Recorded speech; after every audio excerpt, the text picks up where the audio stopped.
בחרמון נמס השלג בחצי הלילה, בחרמון זורם לו פלג בחצי הליל. אבא שם על הר השלג בחצי הלילה, שר שירים על נס בפלא עם כל ישראל. האביב שוב צוהל ואיתי משתולל, איזה לילה, איזה לילה, איזה לילה, איזה ליל. האביב שוב צוהל ואיתי משתולל, איזה לילה, איזה לילה, איזה לילה, איזה ליל. בבקעת תמר פורח בחצי הלילה, הירח שם זורח בחצי הליל. שם אחי ודאי שומע בחצי הלילה את שירנו השמח כאן בישראל.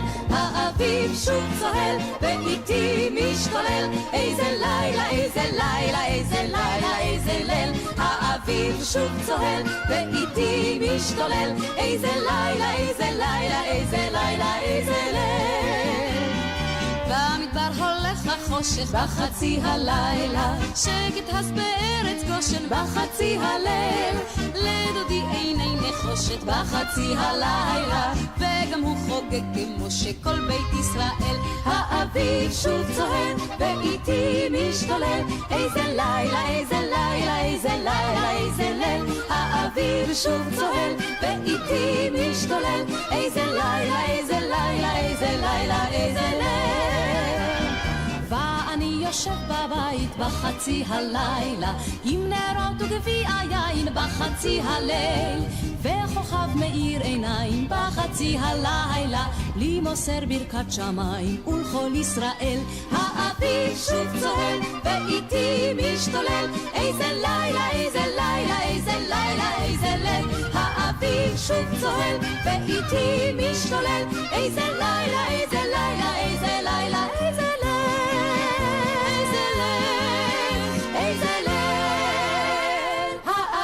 שוב צוהל.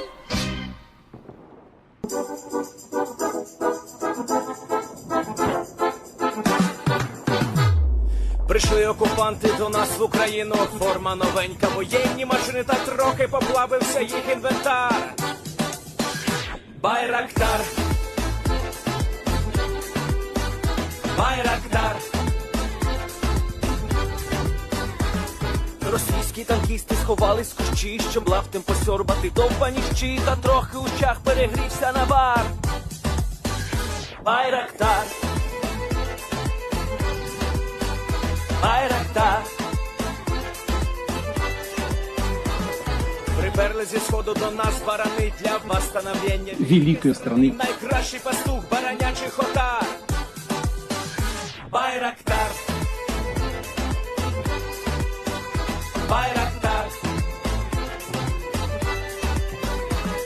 Їх доводи всяке озброєння, різне, потужні ракети, машини залізні, у нас на всі доводи є коментар. Байрактар, Байрактар. Вони захопити хотіли нас зразу, а ми зачаїли на орків образу з російських бандитів, робить примар. Байрактар, Байрактар.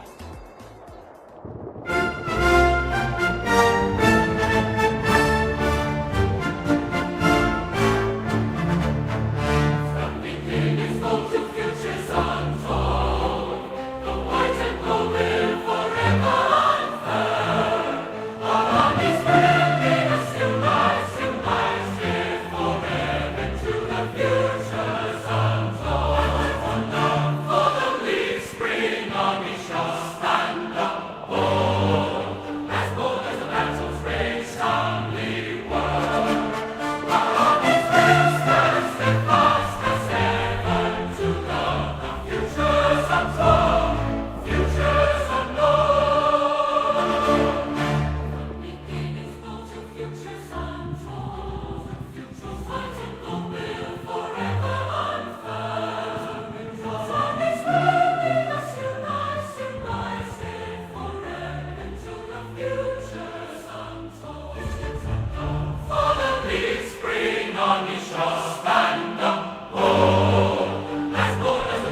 Yes. The Leaf Army sends its regards.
Hello, everyone. I'm the Enforcer, and I'm accompanied by Enforcer Matt.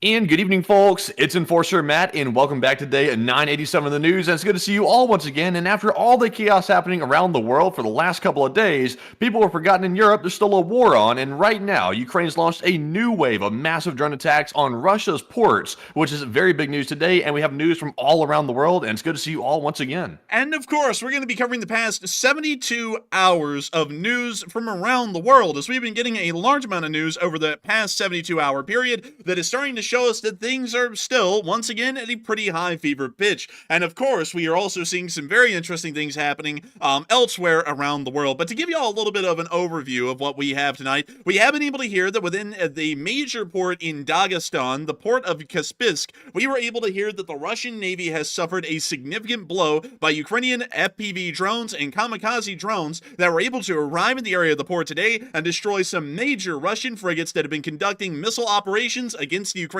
state for 3 years at this point. Those vessels are now sunk at their moorings, and the rest of the fleet within the Caspian Sea has scattered, conducting evasive maneuvers throughout the entirety of the day, attempting to avoid any further second wave Ukrainian attacks that may be heading towards the port of Kaspiysk at any moment. At the exact same time, we have also been able to hear that the United States of America has put its foot down in a very large and impressive way, as we were able to hear that the United States government and the United States Department of Defense approved the test launch of a Minuteman III intercontinental ballistic missile from the area of Vandenberg Space Force Base. The test was successfully conducted, splashing down into the area of the Eastern Pacific, and once again showing our rivals and enemies around the world that the United States does have a bark to back up its bite, or more so bite to back up its bark, as nuclear deterrence is of course an option for countries that wish to threaten a nuclear war out there in the world, eyeballing specifically North Korea, Iran, Iran and the Russian Federation all simultaneously. Meanwhile, In other words, we're bragging because Russia's nukes may be rusty, but ours are not rusty, and they actually do work. And I'll tell you something, it really is working for sure. And it is something that I have to say is very wonderful to see. And many of y'all will know that there have been some other big things that have happened here in the United States, but we'll make a quick address on that here in a moment, of course, remaining within the non-political framework of the channel. But moving on out of the United States for a brief moment and moving back over into the Middle East, we have been able to see that, surprisingly enough, believe it or not, the Iranians have done nothing, and we have not seen the Iranians conduct their major attack against the Israelis yet, although the Iranian government was swearing that they were going to conduct the attack against the state of Israel before the November 5th presidential election in the United States. It is now 24 hours after the presidential election has been conducted, and yet still, we have seen that there has been no attack by the Islamic Republic up to that point or after that point at this moment. While the Iranians are twiddling their thumbs and trying to figure out whether they should do it or shouldn't do it, the Israelis are still conducting major ground operations within the area of southern Lebanon, and not only that, are conducting major airstrikes within southern Beirut, once again targeting and destroying Islamic Revolutionary Guard Corps strongholds, as well as Hezbollah forces, which are holed up in the city at this moment. In the meantime, Hezbollah has tried and largely failed at conducting a large retaliatory attack against the state of Israel, firing off a large number of rockets today, and while some of those did make it through, we are seeing that while they did hit the ground, pretty much to just make that short and sweet, they didn't really cause extensive or extreme amounts of damage. We were also able to see that meanwhile in Ukraine, things have been going fairly well today, with Ukrainian forces once again inflicting fairly high casualties on Russian forces on all defensive fronts. And not only that, in the Kursk Oblast, we have been able to see a couple of very interesting things, including that the Russian Federation is actually providing better provisions, supplies, and quarters to the North Koreans than their own soldiers, which has caused a massive disruption within the Russian army today, and it appears that it's already starting to grow a great deal of dissent in between the Russian Federation and not only that, the greater Russian alliance with the North Koreans at large. But moving on from that, and before we get into the rest of the news tonight, we do have to make a quick comment about something that did happen yesterday, and it was the entire reason that we did not have a stream run. Also, one other thing is that many of y'all may be realizing, I believe that the stream is about an hour ahead of its normal schedule for many people around the world. That is because here in the United States, we have something called daylight savings time. And daylight savings time actually affects our scheduling on this channel because all of the clocks in the United States are pushed back by 1 hour, meaning that we're actually running the stream, I think, around 8 p.m. Let's see, that would be 8 p.m. Central Standard Time. Usually that would have been around 9 p.m. Central Standard Time. But nevertheless, many of y'all will know that just yesterday, the United States did conduct its presidential election. And of course, I'm not going to be here to tell y'all my opinions on anything, but I am going to tell y'all a little bit of something just so that way we can set the tempo on this channel going forward. Hundreds of millions of people went out to vote yesterday. Around 120 million people went out in this country to go vote for who they would believe is fit to be the president of the United States for the next 4 years. Interestingly enough, due to many of y'all's requests, I was actually one of those people who went out and voted, like every citizen largely does in the United States that is concerned about the future of the nation. Many people, of course, for hundreds of years at this point within this nation, every 4 years go forth to select their president for the next 4 years in the United States. And the will of the people is always the determinant on who will become the next president. We have heard that within the past 24 hours, the results have been published, and there will be a new president of the United States. This channel, of course, being non-political, will always back up the United States of America, our republic, as well as the sitting president of the United States, regardless of what political affiliation they have within this country. We always want to make it very clear that the Elite Spring Army is not a partisan more so group or community that supports only one partisan side or the other. We support the United States and its republic as a whole, as this republic represents the hundreds of millions of amazing and outstanding citizens, many of those making up the population of this channel right here. We can only hope that with the election of a new president, regardless of who they were, that this president will hopefully be able to set a standard that supports American and Western interests around the globe,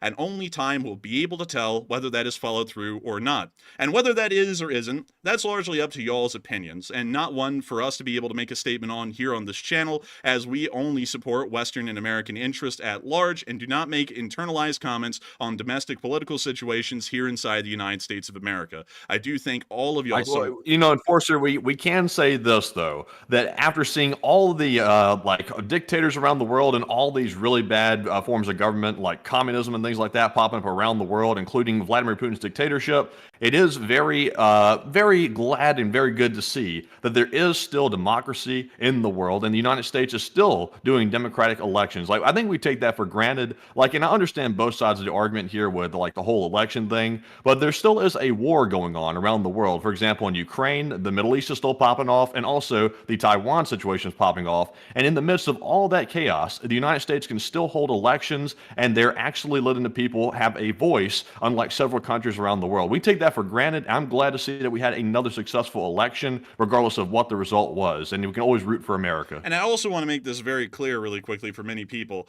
Regardless of the outcome of the election, we are always going to support the sitting president, whoever that may be. While we may see that sometimes their foreign policy decisions may not be to the best interest of the United States of America, and sometimes we may actually make that very clear, like we have and we will continue to if we see that sometimes there are some things happening abroad that the United States should be more assertive on, or maybe even draw back on a little bit. We do want to make it very clear that this channel will not be differentiating our support of our current president versus the next incoming president. The president of the United States is the president for the next 4 years, and the only thing that we can hope all as citizens of this nation is that hopefully the presidents that are in charge at the time will be able to make proper decisions that support American and Western interests globally. I'm not one to be able to say whether I agree or disagree with the positions of either side. That was largely for y'all to decide and for the people to decide yesterday. And those people have decided by the large majority that there will be a new president to this country and of what affiliation that president will be. I'm not one to say whether that was a good decision or not. However, I will say that I do hope that there is a decent chance that the Western and American interests of supporting Ukraine, Israel, and Taiwan will continue to be represented appropriately, and that we will see that this Grand Republic continues to stand by our allies globally and continues to ensure that our rivals such as the Russian Federation, the People's Republic of China, the Islamic Republic of Iran, and the Democratic People's Republic of Korea are continuing to be held at bay.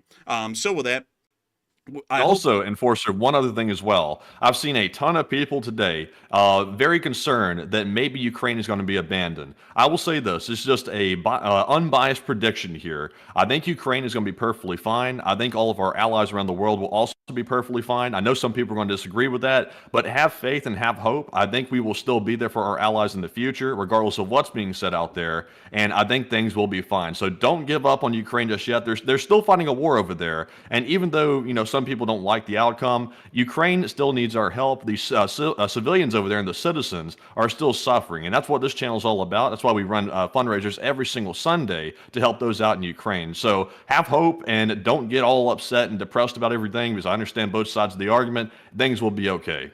And I hope that that addresses that the best we possibly can. But with that, we are now going to be moving on into the rest of the news that we have tonight. Because hopefully, and I will tell y'all something here in a little bit, it looks like there may possibly be maybe a status quo, or maybe even a slight little bit of a light at the end of the tunnel as far as several situations that concern the United States and Western interests around the world may be concerned. But we will be moving on into the major news that we have tonight within the area of the Caspian Sea. Many of y'all probably did watch the short war summary that came out a little bit earlier today, as around 240,000 people have watched that stream at this point. Well, actually, that video at this point. And a lot of people noted that I was actually wondering why the Ukrainians struck the Russian fleet at Kaspiysk, considering that it was all the way inside of the Caspian Sea, and we really didn't know why the Ukrainians would target and destroy these vessels. And we actually did find the reason why. And so moving us on into the news that we have today,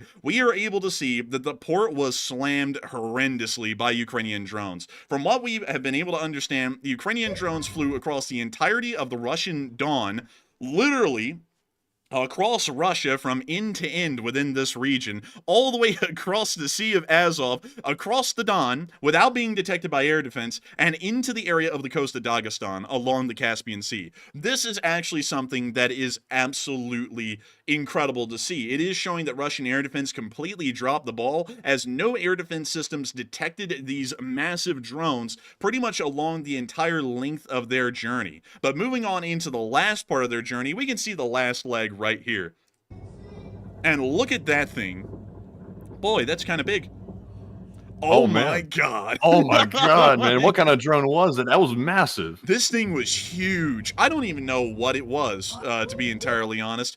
It's something that has actually been a bit of a question today, Matthew. No one actually knows what the drone was, but we did get a couple of additional clips down here, like this one. Like, let me put this into perspective for y'all. This thing is bigger than a Cessna 172. It's something around that size. And we have seen that the Ukrainians have modified A-22 light sport aircraft before for the drone role. But from what we understand, this is a different airframe or a different body than the A-22s that have been modified before. So this is an entirely new class of drone that we know nothing about at this point, that has been able to make it all the way from inside of Ukraine, across the Russian Don, and into Dagestan to the port of Kaspiysk, and hit it today. It's successfully conducted this operation. We don't know what this thing is, but apparently it's capable of evading Russian air defense if there is any at all, and not only that, it carries an incredibly high payload of ordnance, possibly around a 500-pound or a 250-pound bomb. But we can see it flying on over the road here towards the port.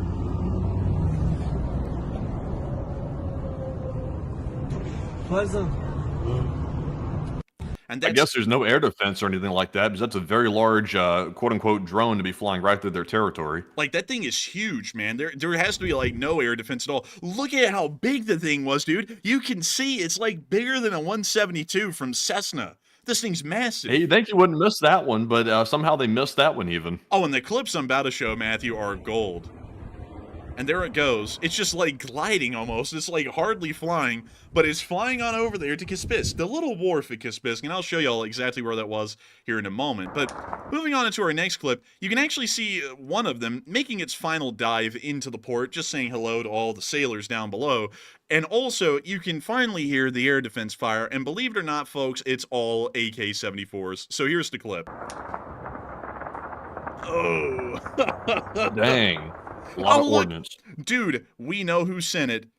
The Disney Corporation. Like, oh no, dude, it's Mickey. It's Mickey. Bro, it's far 4, man. Like, it's gonna get him. Oh, inshallah. Man, I'm telling you, man, it's absolutely amazing to see this stuff.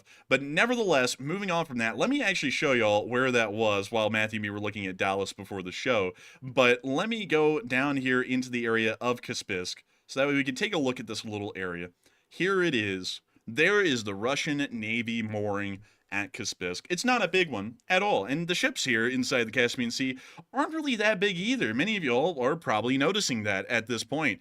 But still, one thing that is very, very interesting about this, incredibly interesting about this, long-lastingly interesting about this, is that I actually have been able to find out why the Ukrainians targeted and destroyed these ships today. And the reason why is incredibly interesting. And we've actually shown this on our channel before, and it completely disappeared from my mind until someone brought it up. I wish I could give credit to who actually brought that up. But it was someone in the comments section on the video earlier today, and they actually stated, and this is exactly true because we actually have video evidence backing this up, these ships actually do fire cruise missiles at Ukraine from the northern side of the Caspian Sea.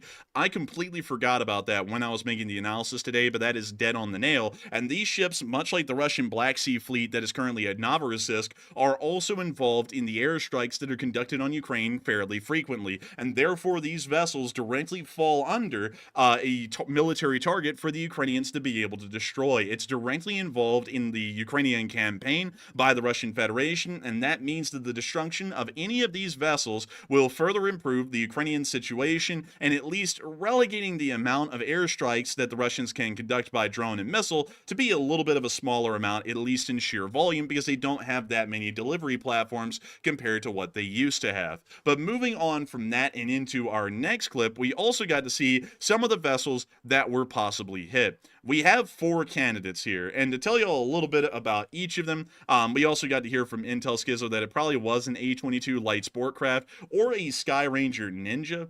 We're still not entirely sure, and we haven't gotten any exact statements from the Ukrainian armed forces to be able to make entirely certain what it was, but still, here is one of the vessels that may have been hit. We're still trying to get a little bit more info on what actually was hit, which vessels, but it was either 2 of the Gepard-class frigates, which is the Tatarstan 691, which you're looking at right here, or the Dagestan, which is 693, also pictured right here, both of them being the same Gepard-class frigate. There is also a possible damaged Buyan-class corvette. Many of y'all may actually recognize this vessel because Ukrainian SBU forces actually breached the security of the Kaliningrad Oblast just north of Poland and actually set fire to the computer room of another Buyan-class corvette that was actually a part of the Baltic Sea fleet that was attacked a little while ago by the Ukrainian SBU. Finally, we also got to hear that there was apparently a blast adjacent to this Tarantul-class missile corvette. This one is also involved in some missile strikes against the Ukrainian armed forces, but we have not been able to confirm any damage against this vessel at this moment. We understand largely that it was either the Buyan or the 2 Gepard-class frigates that were targeted directly by the drones and destroyed. We understand that the drones did have a payload large enough to cause very significant damage, maybe even rupture the hull and render these vessels completely unusable, and we were able to see the attack from another angle and also hear the crisp sounds of AK fire going everywhere but at the drone. So here's the clip. Oh, блин. Damn.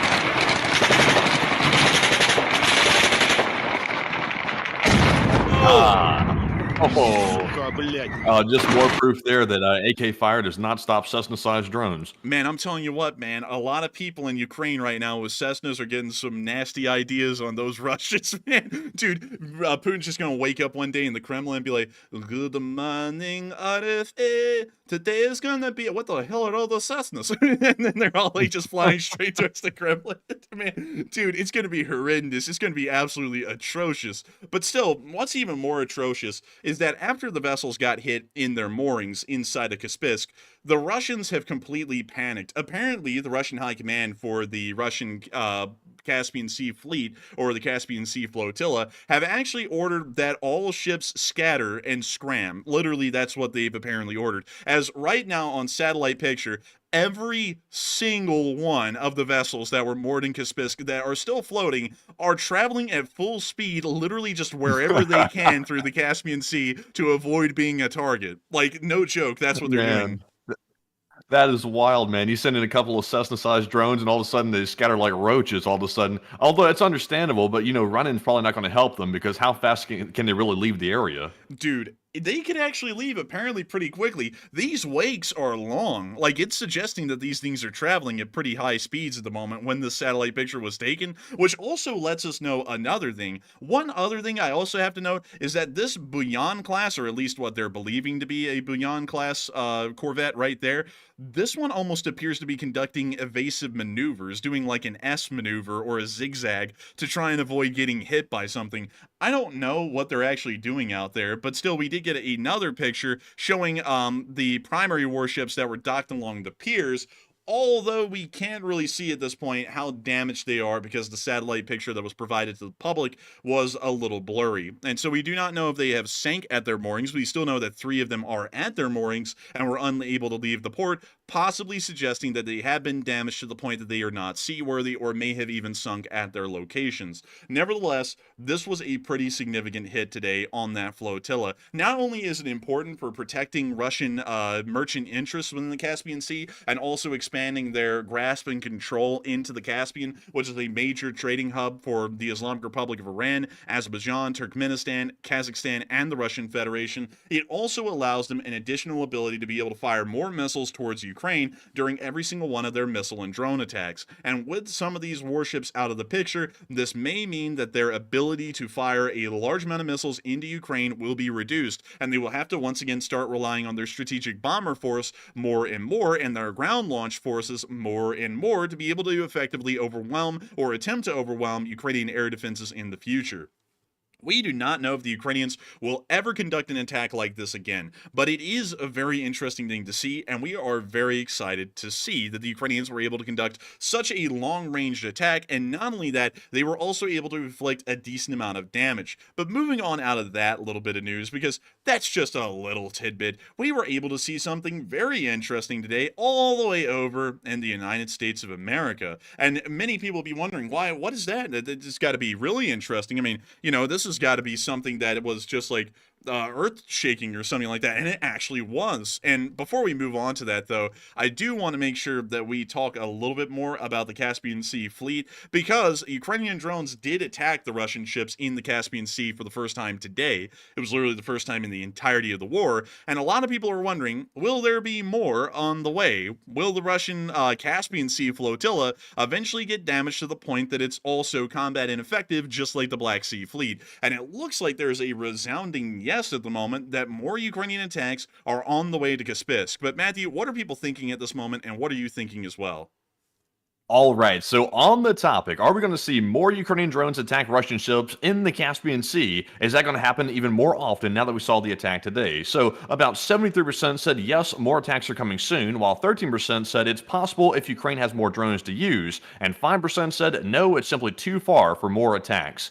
And I would say this, certainly these larger drones are not as inexpensive as the smaller drones that they've been using for quite some time. These look like they probably cost quite a bit more, but that does not mean we're not going to see more of these attacks. I think these will be happening in more frequency, because once Ukraine realizes they're getting a really good return on their investment, they're sending in a couple of these large-sized drones and taking out massive Russian ships. That seems like a good investment to me, and I think Ukraine is going to continue to do that into the future. So we might not see them in such frequency, you know, like every other day, but they will be more often, as in maybe twice a month or maybe 4 times a month if I had to take a stab at it. So I'm with a 73%. But Enforcer, what say you? I would have to say that in my opinion, I think they're certainly going to start attacking this flotilla a lot more. I don't believe the Caspian Sea fleet is called a fleet. I think it's actually called a flotilla because it doesn't have any capital ships per se. They're all Corvette class or smaller. So I think it's called a flotilla, but I'll go and try and check that after the stream just to make doubly certain. But nevertheless,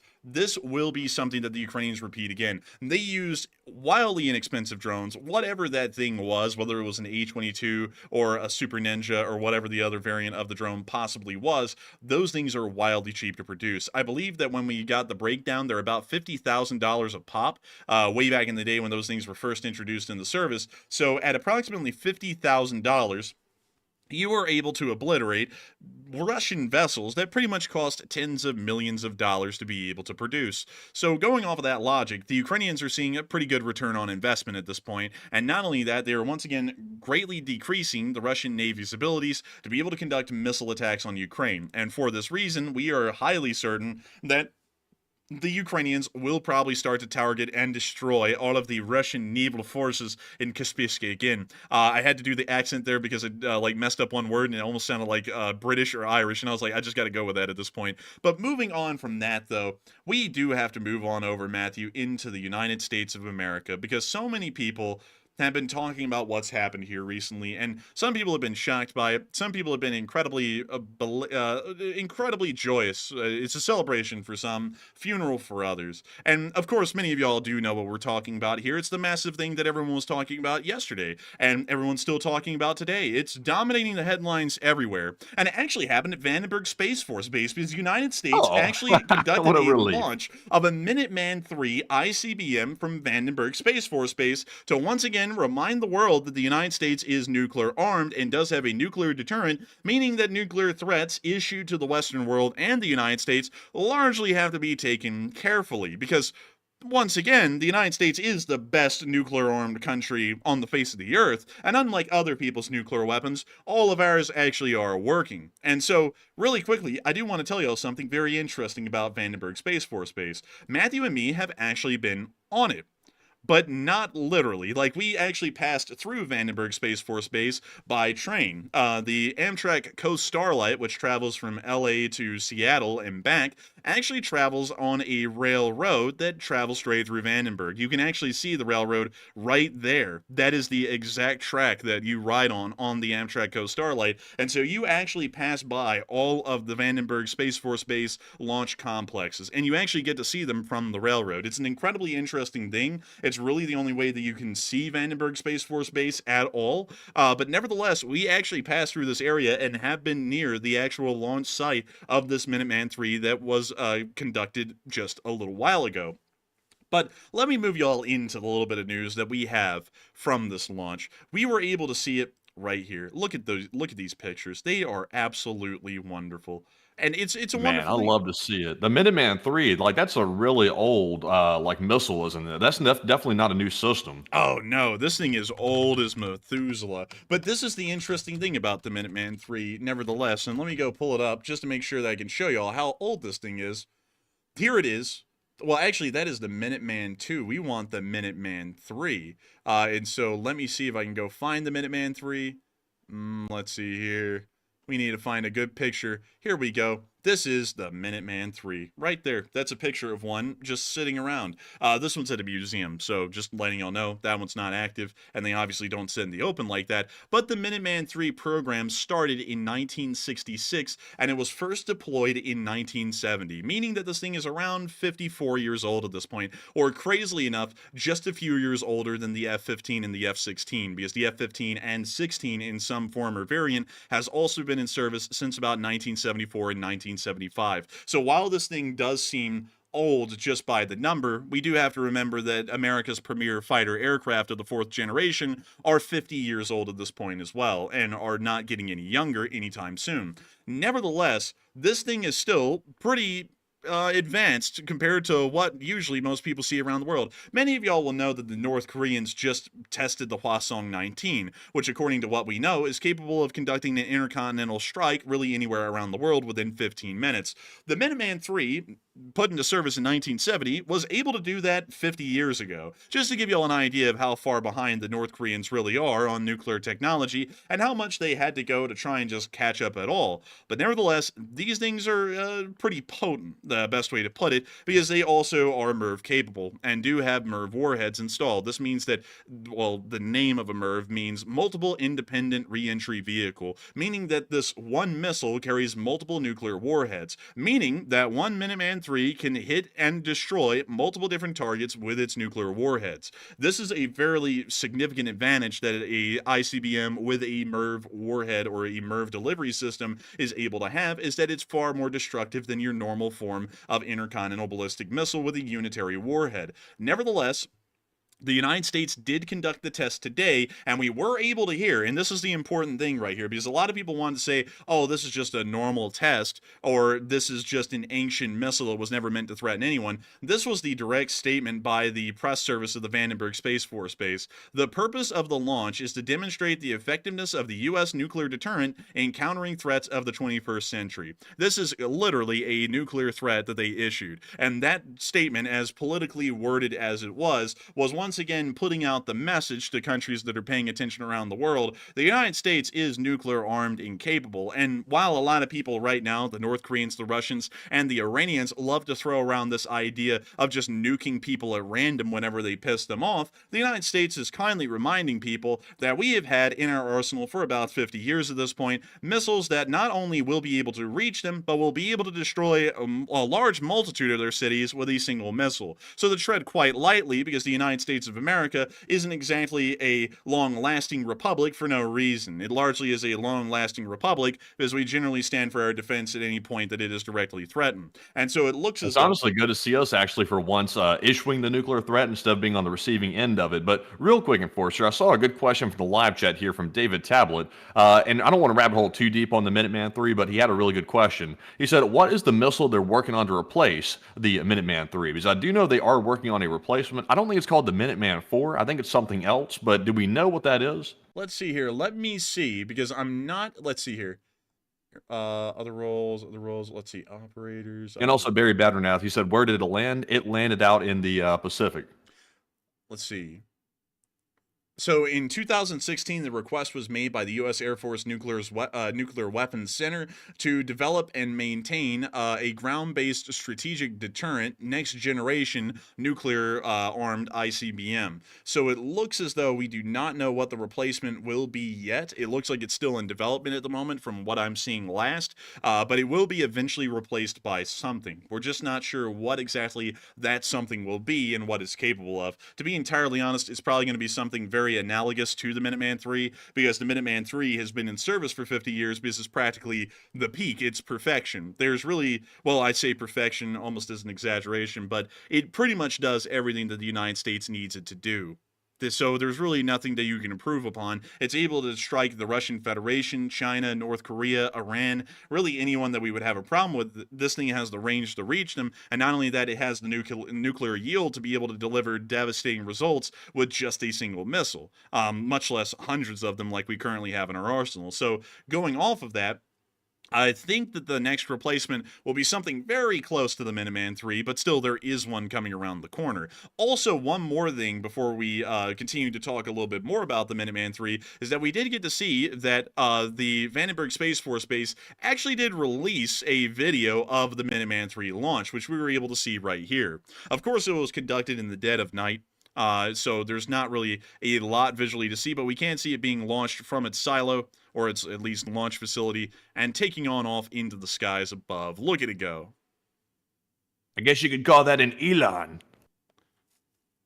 And look at that. Man, I don't think this one though like lands itself in like a deconstructive way. I think this thing lands itself in a very destructive form. So I don't know if it's a SpaceX Starship, but it certainly is something to remember. You know, we should do it like, and this is a joke, by the way, but we should do it North Korean style and land it like right next to the North Korean peninsula, that area. Like, we should just land it right off their coast and they set off their alarms and stuff. I'm sure that would probably be met with some very bad response from the Rocket Man. Oh, dude, that would freak them out like hell, dude. If they have any kind of an early warning system, they would see that thing just flying over, getting closer and closer to North Korea. I think they'd actually get so panicked they probably would launch a nuke in response. But look at that thing. They might. I mean, that thing is just rocketing. I like it is supposed to do, like, obviously. And we can see some stuff detaching from the Minuteman III. I'm not really sure if that was a stage. It didn't really look like it. And we don't actually like test the warhead. Like, obviously, we don't put the warhead on the test rocket here, but do we test the warheads at some point, like underground, or is that just something we just sort of like let sit? We used to test them, but I believe there was some sort of a treaty greatly reducing the amount of nuclear warhead tests that can be done, or completely banning them outright. So I don't think we've done one recently in decades. But considering that the Russians backed out of the nuclear treaties and are now creating new nuclear weapons, we may start to see that nuclear tests are once again conducted back at the old stomping grounds where we always conducted the nuclear tests. I forgot where that was specifically. It's somewhere out either in New Mexico or Nevada. I'm not really sure which one it was. I think it was actually New Mexico, somewhere up here. But you can actually see where the ground is scarred from a lot of the nuclear testing that was done. I wish I could find it, though, because it was huge. Like, the craters are huge. You can see them from space, but I just don't know where that was. Interestingly enough, this is something that y'all may be interested in.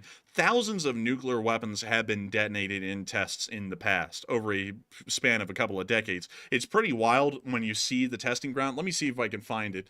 Also, everybody's saying Nevada, so it must be the Nellis test range, I would assume. Let's see here. Nellis test range. Do you know where that one is off the top of your head, Matthew?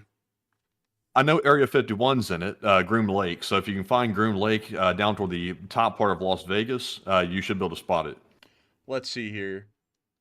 So let's see if we can find Groom Lake. So we'll put in Groom Lake.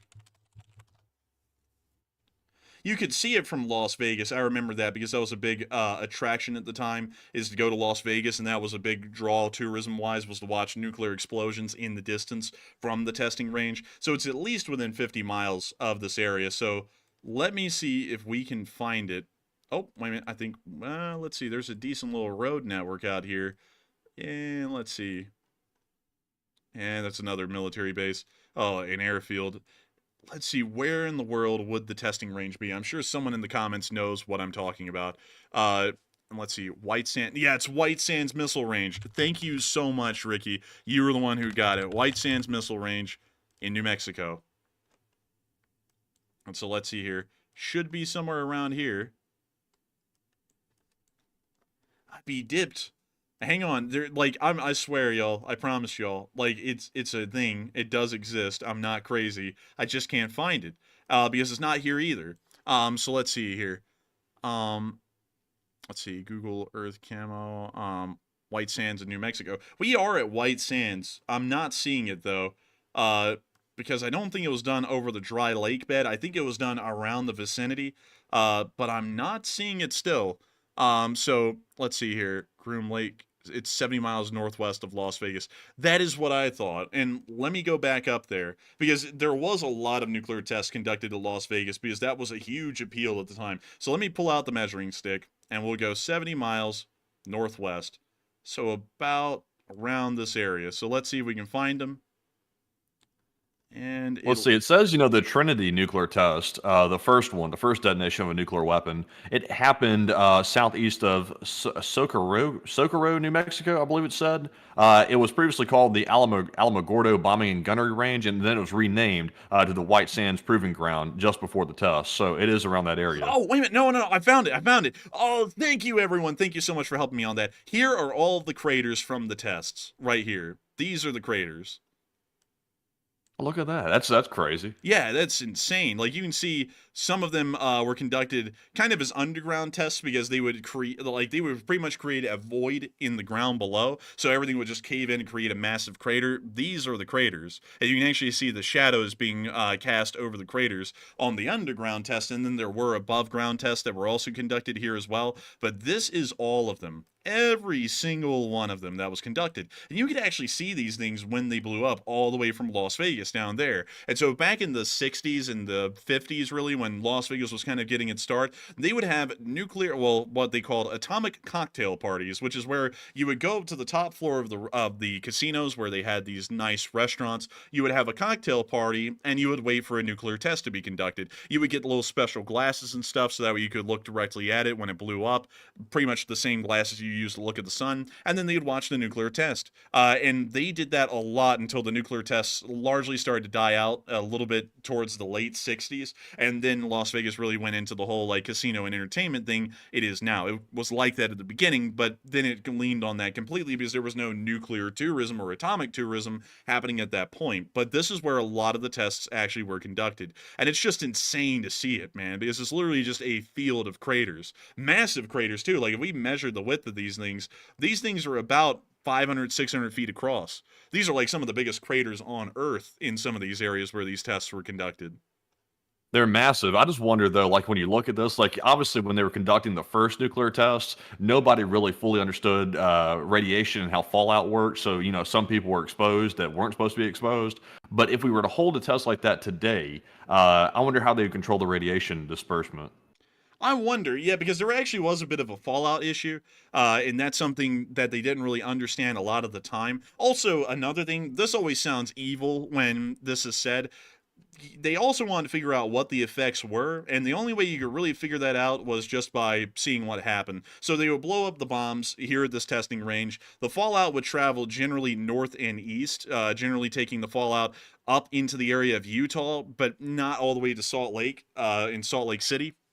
and they would try and see what was happening to people when they were exposed to high levels of radiation. Now, that sounds pretty messed up when you hear it nowadays, but no one back then really had a complete understanding of how bad radiation really was. That's why you don't see tests like that being conducted anymore, because folks found out and they were like, oh crap, that's actually pretty bad, and then the tests were no longer conducted. But still, a very interesting part of American military history, and that probably is, like, to be entirely honest, one of the places where we would see a lot of testing occur again, or it would be down at White Sands. Those are generally the two places where nuclear weaponry or atomic weaponry were tested in American history. And so with that, I hope we went over that fairly well about nuclear deterrence and what we may be seeing in the future, because we are starting to enter a little bit of a smaller scale nuclear arms race, a lot like we saw back in the Cold War. The Russians have violated the treaties and are racing to try and build new and advanced nuclear weapons to threaten the United States, along with the Sarmat, which is the first ICBM capable of traveling over the South Pole,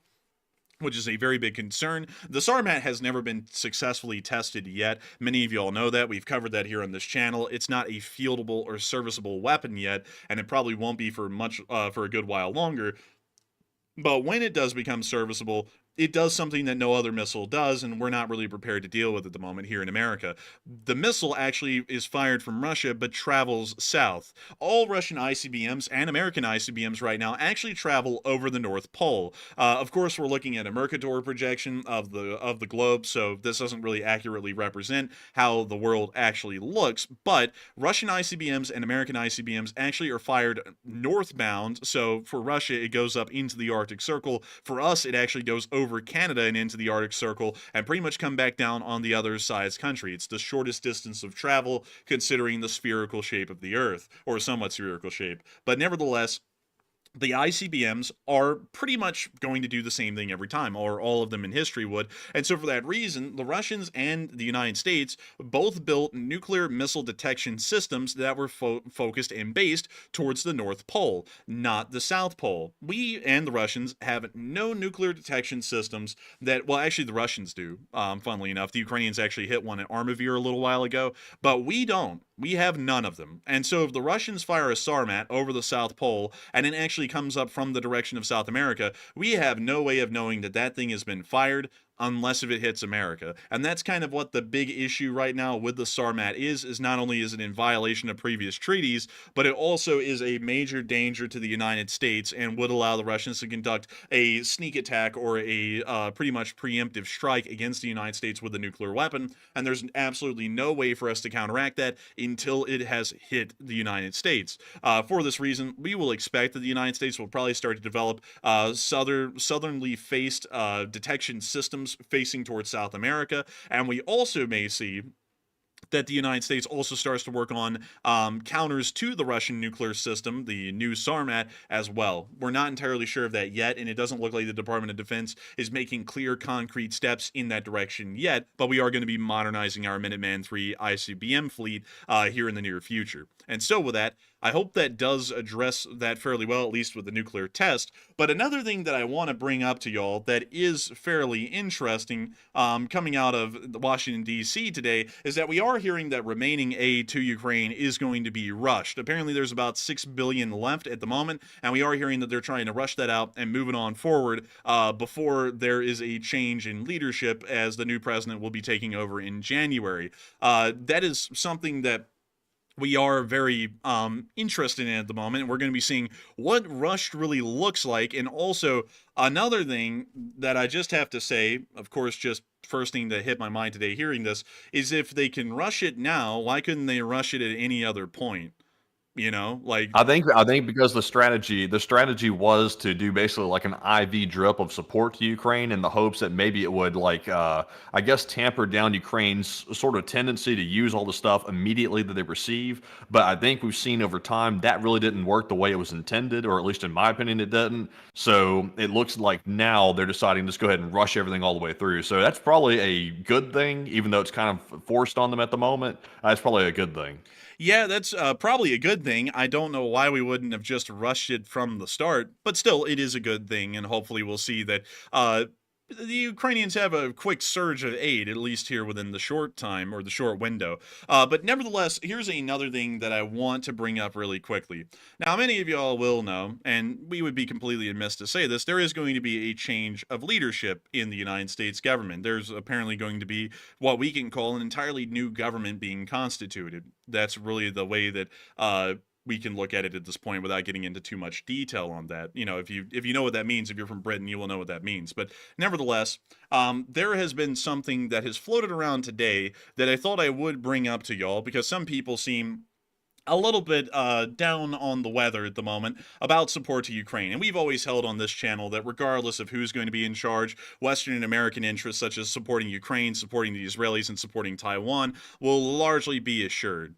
You know, only time will tell with that. We never know. But one thing that is interesting, and I do want to bring it up to y'all, is that it does look like there may be a little bit of a decent chance that things will not be that bad, or things will actually be fairly decent, at least on the effects of American and Western interests as far as foreign policy and diplomacy is concerned. We are hearing that someone is being considered, a certain person, for the position of the Secretary of Defense, or for that matter, maybe the Secretary of State. And this person is someone who appears to largely be in line with supporting the kind of interest that the Lee Spring Army is behind, which is supporting our interests around the globe against our adversaries, supporting Ukraine against the Russian Federation, supporting Israel against Iranian Proxies, and supporting Taiwan and South Korea from the communist bloc of China and North Korea. It does seem as though someone who largely is in line with supporting all three of those countries is being considered for one of those positions at the moment, either the Secretary of Defense or the Department of State or the Secretary of State,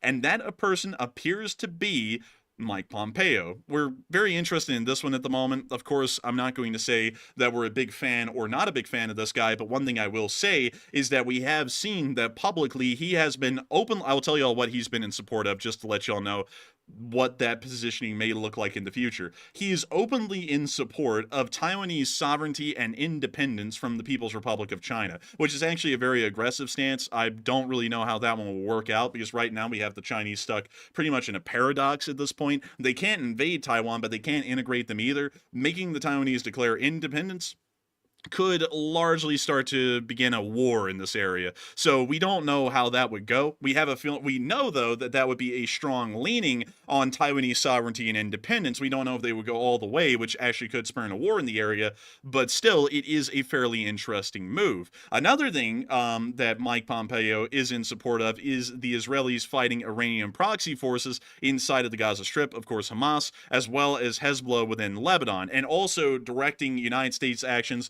more aggressively against the Islamic Republic of Iran. So generally, at least within these two categories in East Asia and Iran, it does appear that Mike Pompeo largely does fall within the LSA's interests of supporting American and Western interests globally against their adversaries. Finally, on the last one, it does also seem as though that he is in support of Ukraine, which is a fairly interesting one. We've heard that in the past he has waffled a little bit on his position with Putin, but recently it does seem as though that he is vehemently against Putin and does believe that Putin is a dictator and that the invasion of Ukraine, in his own words, is a constructed genocide. So it does appear that he is openly in support of the Ukrainians as well, and if he is appointed to the Secretary of Defense or the Secretary of State, we may actually see that all three of these areas may largely remain status quo, or may actually be more aggressively assured their securities against their adversaries. We're not entirely sure. Of course, we're just going off of the statements that have been made, and things can look very different in practice versus what's being said. But still, it does look as though that if he is put into the Department of State role or the Secretary of Defense, we may actually have a pretty decent situation, at least making sure that our rivals stay at bay. Of course, at least, like, regardless of who the guy like is personally, like, really honestly, I could care less. But as long as he's actually like putting the policies forward of avoiding isolationism, which he's definitely not an isolationist, which is a very good thing. It looks like he 100%, like the enforcer said, supports aid to Ukraine, which is a very good sign if he has put his Secretary of the State. And also, I did notice here in the Ukrainian Pravda article about him, it looked like he was criticizing the too little, too slow doctrine that's been in place currently for supporting Ukraine with aid, which is something that we just mentioned a moment ago. So it looks like he's more into providing more aid up front than the trickle-down aid like strategy that we've been seeing over the last couple of months. So that could be a good change as well if he sticks to that. And also, I see people putting out a lot of faith and a lot of distrust at the moment. I do want to make this very clear. We generally try and look at situations optimistically, of course, unless if there's just something that, like, of course, holding back the Israelis from striking Iran time and time again, and then we ask why in the world is that going on. We generally try and look at things optimistically and hope that things will improve, and at least at the moment, with what we have to work with, which isn't much, it's just statements,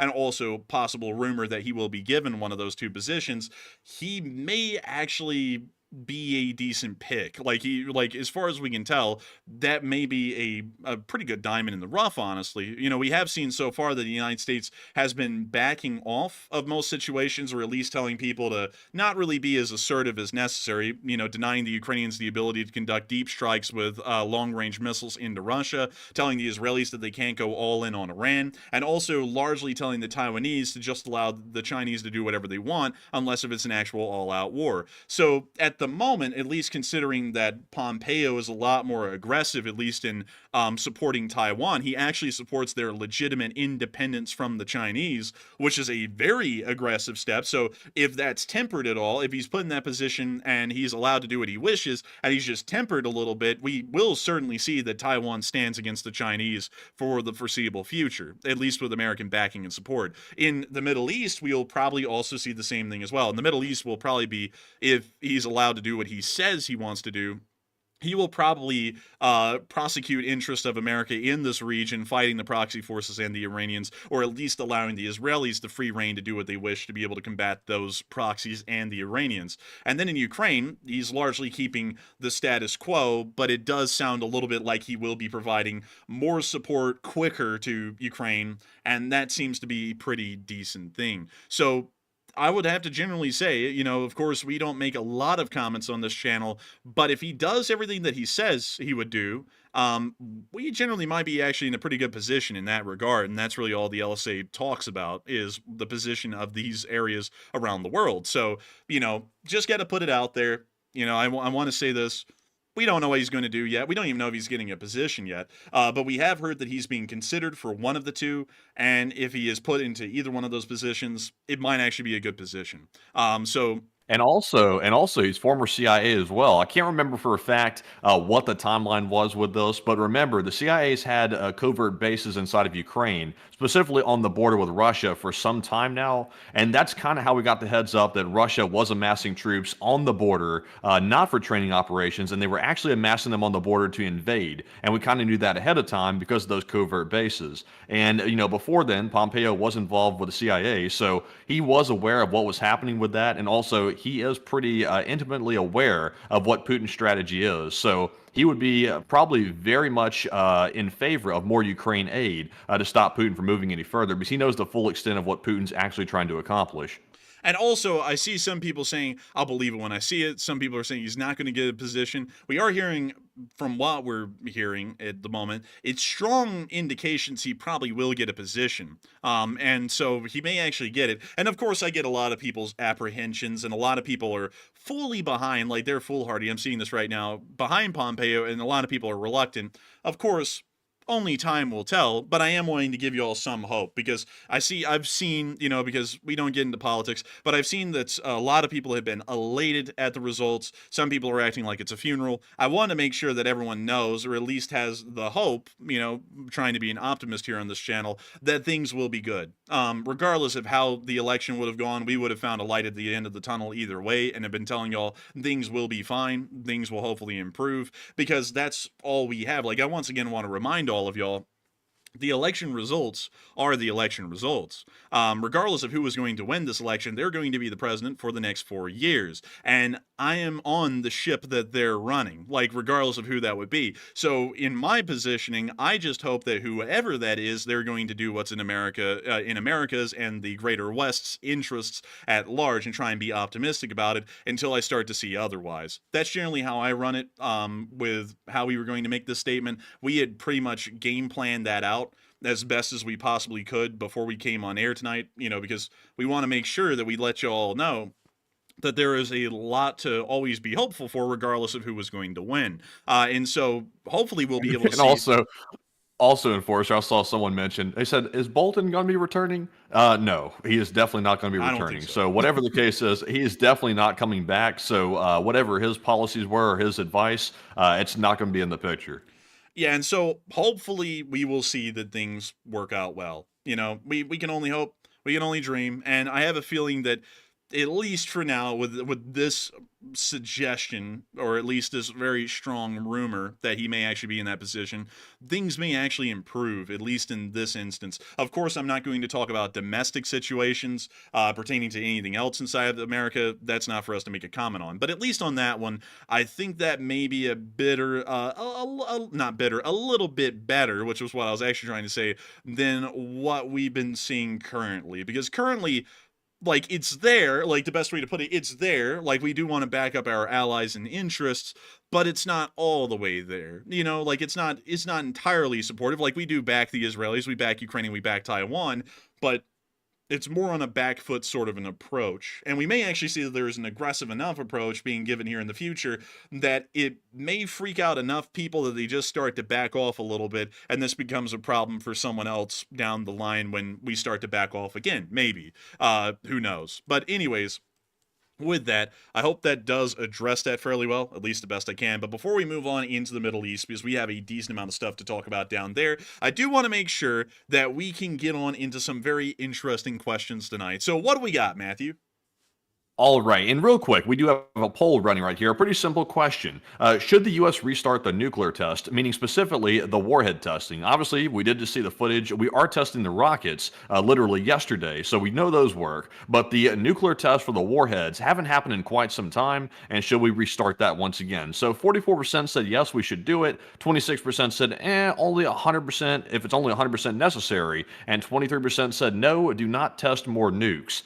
And honestly, on this one, I would actually be with the 26%. I would say only if it's 100% necessary, if there's an actual reason to test a nuke. For example, if we're not sure they're working up to standard, or if there's some reason to actually see if they're actually functional, then I would say other than that, let's do not test the nukes, because that's not really something we want to start doing in mass once again. It does cause a lot of environmental damage, and also it's really not good to be testing nuclear warheads, just for political reasons and several others as well. So only 100% if necessary. But Enforcer, what say you? I would have to agree, only if 100% necessary, and that's only for testing new nuclear warheads. Currently, I don't believe we have any new ones. We're just building nuclear warheads, if we're building any at all, off of the tried and true blueprints that we already have, and those work well enough as is. So I don't think we should be doing any new testing unless we're introducing a new warhead that has been untested. And so with that, I hope that does address that well, at least in my opinion. And also, I see some people, I want to also address this really quickly. Let's see here. Some folks are saying, someone said, I want to bring this up really quickly because this is a statement I've been seeing, and I want to remind some folks of some things that have happened in American history that has shown this not to be true. Some people have a faith that all wars are going to end in the world come this next January. And I want to quickly take a little road down something I actually can talk about, which is U.S. politics before 1960, because we actually can use this as a precedent to talk about something that could be coming around the corner. Many presidents in the past have gone on the policy, or at least the campaign slogan, that there will be no more wars in the future. They're just not going to get involved in them, or they're not going to start them. And that generally does not hold up. One has to remember that regardless the intentions of a president, sometimes affairs in the world are outside of our control, and we sometimes are faced or forced into conflicts when they have to be. For example, Woodrow Wilson, which many of y'all will know, who was the president during the First World War, actually was the president right before the First World War, well, at least when the United States joined. And his campaign slogan in 1916 was, "He kept us out of war."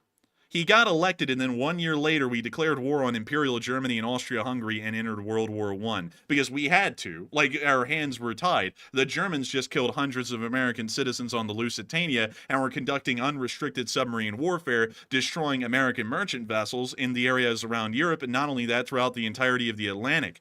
We had to go to war, regardless whether Woodrow Wilson wanted us to or not. FDR was also the same.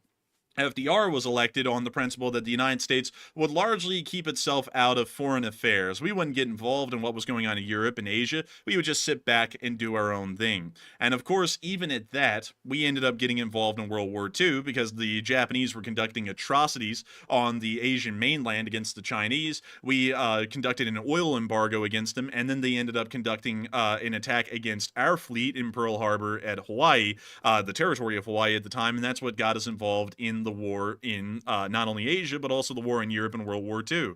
Regardless of the wishes of FDR, the United States had to get involved in a war at that point. So I want to make this very clear. I would not be under the assumption that all wars will end just because that's what someone wants. There are a lot of variables and factors outside of the United States that are largely out of the president's control, and you largely have to react to. Like the war in Ukraine, for example. A lot of people don't know this, but the war in Ukraine would have happened no matter who was in charge. I want to make that very clear, making this as non-political as possible.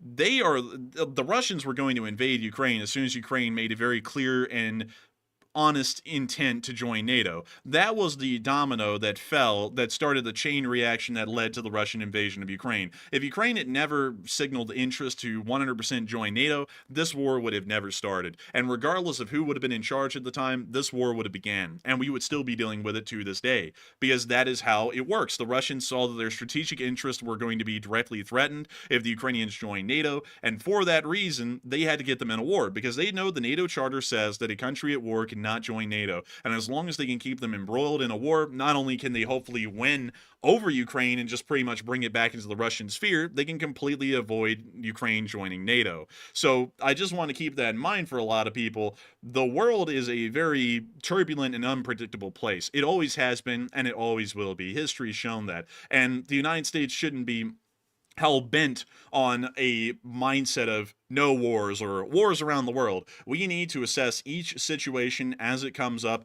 and make the decision, is that worth fighting for or is that not worth fighting for? It's not an across-the-board no, it's not an across-the-board yes. It is a case-to-case situation for the large part. And so with that, I hope that does address that fairly well, at least in my opinion. But with that, Matthew, I understand that we have another interesting question. But before we get into that one, I do want to make sure that we get into the questions from the chat. So what do we got, Matthew? All right, so our first super chat of the night to address is from Hokey Redneck, who's a longtime channel legend and a huge supporter of the channel, and we appreciate you very much, Hokey Redneck, for that $100 support.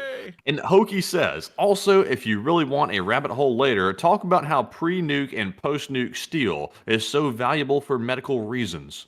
You know, Hokey Redneck, I actually know nothing about that. I saw you put that in earlier, and I was like, that's going to make me start reading, because that is something that I would not know about. I do know about how, like, post-nuclear crops are actually far more hardy than your normal seed genomes that were around before the atomic weaponry existed. And that's actually a very interesting rabbit hole in itself that I can talk about a little bit. I'll probably read up on that one, though, and rabbit hole on that one in the next question segment tomorrow. But to talk a little bit about how atomic technology has greatly improved the quality of living here in the United States, atomic technology specifically was actually used quite extensively in the agricultural industry, and this is something incredibly cool. We actually irradiated a large amount of our seed genomes for things like corn and wheat back in the 1950s to figure out if radiation was going to be effective or largely contributing to an improvement in food agriculture, and it actually did, crazily enough. We actually irradiated some wheat genomes, well, seed genomes, and some corn seed genomes, and we ended up coming up with far more hardier and resilient forms of wheat and corn because of a result of irradiation in smaller dosages. And so that's actually the reason why the American agricultural industry is so successful and prosperous even into the modern day, is because a lot of our seed genomes we use in farming are far more resilient and prosperous than they would have been without this slight irradiation that their seed genomes got. I want to make this clear, though. There is no radiation or trace radiation that are in the actual wheat products and corn products that y'all eat in the modern day. There's not a single bit, but their DNA and genomes, which is what that's called, were altered a small amount by irradiation, which actually did mutate their DNA for the large part to be a little bit more resilient in more tougher conditions. So that's actually a very interesting thing, I would have to say, for the large part, that atomic energy or atomic technology largely contributed to. And also another interesting thing, I saw someone bring up, Greeny Page actually brought up, like the French grape. Interestingly enough, this is something a lot of people don't know. Matthew, did you know that all the grapes in Europe are not European grapes, they're American grapes? I had heard that. I didn't know the whole story, but I'd heard it somewhere. So back in the 1830s, I think it was around 1835 or 1834, there was a blight that affected all of the grapes in Europe, and they practically all died. And so what happened was is that they actually had to end up importing American grapes, or American grapevines, from the United States back into Europe, and they grafted some of the surviving European grapevines left with the American grapevines. And for that reason, all grapevines that are currently in Europe in the modern day are actually a European American hybrid grapevine, and they're not an actual authentic European grape, sort of a, what would we call it? Sort of a breed, I guess is the best way to call it. So that's actually a bit of an interesting fact as well. But still, with that, I hope that does address that fairly well, Hokey Redneck. I'm actually going to look in, I'm going to just type that in, post-nuclear steel, and let's see what we get for that. Low background steel. Okay, so what do we have here? Low background steel, also known as pre-war steel and pre-atomic steel, is any steel produced prior to the detonation of the first nuclear bombs in the 40s and 50s. Typically sourced from ships and other steel artifacts of this era, it is often used for modern particle detectors because more modern steel is contaminated with traces of nuclear fallout. I did not know that at all. That is actually wild. Like, I did not know a single thing about that. That is cool, man. Like, that is crazy. So, I'm gonna have to, like, I don't even know where to go with that. I don't know enough about it to They're talk using about it to calibrate. They're using it to calibrate sensors, I guess, for radiation sensors or something like that, like the pre-nuke steel. Yeah, apparently so, because every single bit of modern steel has trace amounts of radiation in it. That's very interesting. So they're tearing like old ships apart with steel and just using it for like calibration material. It's kind of interesting. I didn't know that. Yeah, I don't know how that works. Like they said, typically from ships. I'm assuming that they are not getting any of that steel from a steam train or a steam engine, because if y'all don't know, burning coal actually produces radiation. Did y'all know that? Yeah, I did know that actually. Oh, you did. Yeah, I think you know that because we were talking about that North Korean coal thing that burned the coal for like the little Yep. bits of uranium in it. But coal is actually radioactive, which is something very interesting because your normal coal power plant actually emits far more radiation than a nuclear power plant ever will in its lifetime, which is something a lot of people don't know. But that's something very interesting about coal, and also very interesting about steam trains as well, is that it's actually running on a radiated fuel. Like every single steam train in the world runs on a radiated fuel. So that's actually fairly interesting to note as well. But I did not know that at all, Hokey Redneck. And I got to thank you so much for the massive support to the channel and helping it to keep on running, helping us keep this thing ad-free, sponsor-free. And not only that, to keep the channel as non-political as possible. And I also got to thank you so much for sharing with us that interesting fact and tidbit, because I did not know that at all about pre-nuclear and post-nuclear steel a single bit. I had never heard of that before, and that is new knowledge that I will now cram into my brain and pull out at a random point about 2 years later, and people will be interested to know that. But still, I thank you so much once again for the support and helping this channel to keep on running, because if it was not for folks like you and your incredible support, we would not be able to make this channel possible. And so with that, thank you so much once again. I hope that has addressed that incredibly well. And with that, we are on to the next one. All right, and our next one here is going to go to none other than Charles Hasley, who's also a channel legend, and thank you, Charles, very much for that $50 support, and we appreciate it very much. And he says, support Ukraine no matter who's in charge, thanks for the news, and take one from the chat. And indeed, Charles, support Ukraine no matter what, and don't get discouraged either just because someone won that you weren't happy about. Once again, we're not getting into that. We don't do politics, but Ukraine matters always because the civilians over there are still suffering, like I mentioned at the beginning of the show, and we cannot just start getting upset thinking that hope is lost, because there's always hope, and Ukraine will not be abandoned. I'm pretty confident about that, and we should have faith. But Thank you very much, Charles. And Enforcer, what say you? And I got to thank you so much for the support as well, Charles. And I have to agree with you. We support Ukraine, American, and Western interests as a whole, regardless of who is in charge. It's not going to change for us. It's not going to change for any of y'all, for the large part. I would not get discouraged one single bit, because I've been of this assumption, and of course I may be proven wrong in time, but this is what we've been saying for about a year now, because this is a question that people have been asking us for about a year. Will things change if the president changes, as in regards to Ukraine, the Middle East, Taiwan, everything? I would generally say no. The approaches might change, but the end result will be the same. It's just the way it is. Can I be wrong on that? Maybe.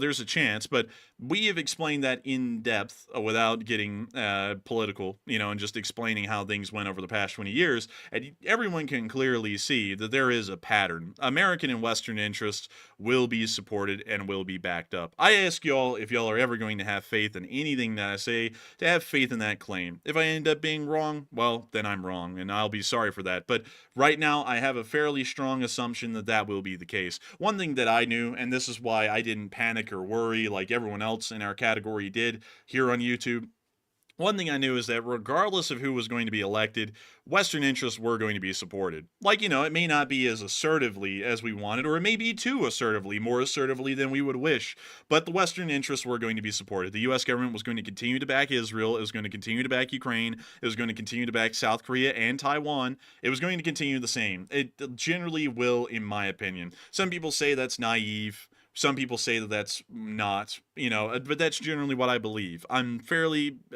convinced in that. I'm fairly convinced that we'll see that things are perfectly fine. If anything, here's the way I think, and this is a little bit positive, but, this is how I look at it. Things will either remain status quo or they will improve. That's how I look at it. Now, if it doesn't, I'll be very disappointed. But I always try and have faith, because I want to remind you all of this. There is 350 million people living in this country right now. And a lot of y'all, well, actually about half of the stream, are from the United States watching right now. So out of the 8.9 thousand of y'all who are here right now, about 4.5 thousand of y'all are from the United States. And I have faith in every single one of y'all. Every single day that the sun rises on this country, all of y'all get out there and go to work. And all of y'all may have different opinions and different beliefs, different faiths, different ideas, different opinions on a million of things. But nevertheless, y'all all get out there every single day and y'all make this country what it is. This country has always been a shining beacon of self-determining values and democracy and liberty around the world. And it always will be, not because of this government, because of all the amazing people like y'all who make up this country. Y'all are the beating heart of this thing. And regardless of what's going on around the world, our government in some semblance or some way will represent the amazing people of this country, whether those people in charge may be the people you liked or not.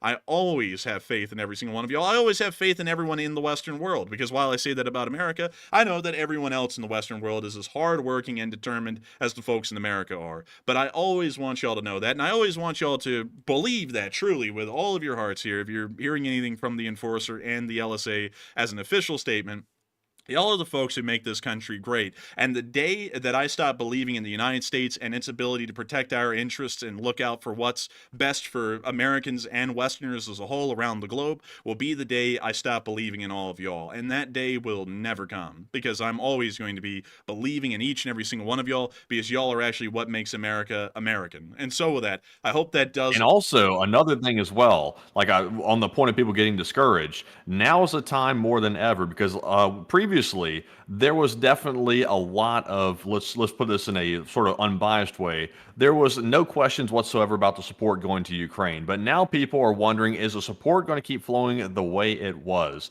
And now is the time more than ever to make sure our voices are heard for Ukraine support. Because before, everybody was making their voices heard and there was a guarantee of Ukraine support, basically. Now it's up for question a little bit. So now it's time to be even a little bit louder with it and make sure the politicians hear that, so that way the support keeps going to Ukraine. Because if enough people make an issue out of it, they will have to listen and they will have to keep support going to Ukraine, whether or not they want to or not, because they need the votes. So always keep that in mind, folks, to always let your voice be heard on it, and don't ever get discouraged, because now is the time more than ever to speak up. And also, one other thing, I do want to make this fairly clear. Support, and this is remaining non-political, I want to make this very clear. We can talk about the governmental situation in America, but we can't condemn or support a specific political party, but I can talk a little bit about it. The support in the Congress is still high. Like, I want to make that very clear. Regardless of what has changed in this election, in the House of Representatives and the Senate, the support for Ukraine has historically been high, and not enough positions or seats have changed in the Congress to waver that support at all. So we still do believe that support in the Congress will be high. We're also hearing right now that the president-elect has apparently had a decent conversation with Zelenskyy.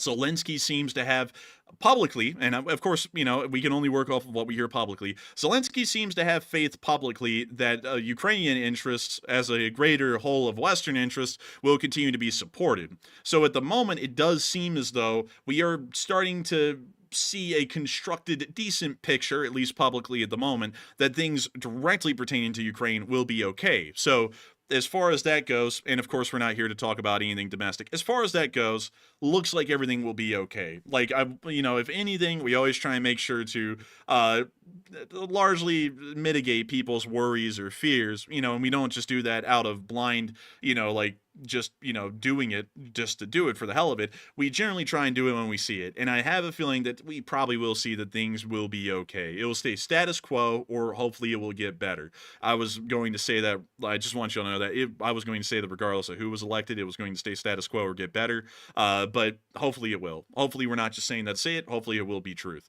And so with that, I hope that does address that fairly well, but with that, I thank you so much once again for support, Charles Hazlitt. I got to try and make sure to get back on track here. And also, thank you so much for enjoying our news and supporting it, because folks like you are the folks who helped make this thing possible and help us to keep this thing rolling day in and day out, so that way the Lee Spring Army can continue in its own way to support American and Western interests around the globe. And so with that, we are on to the live chat question, and then we're going to be on to the final question of this segment. So what do we got, Matthew? All right, and the live chat question here, sponsored by Charles Hazlitt, is going to go to none other than Barry Woodward, who says, is the new Chinese mobile radar, can it detect the new F-35s, or is that propaganda?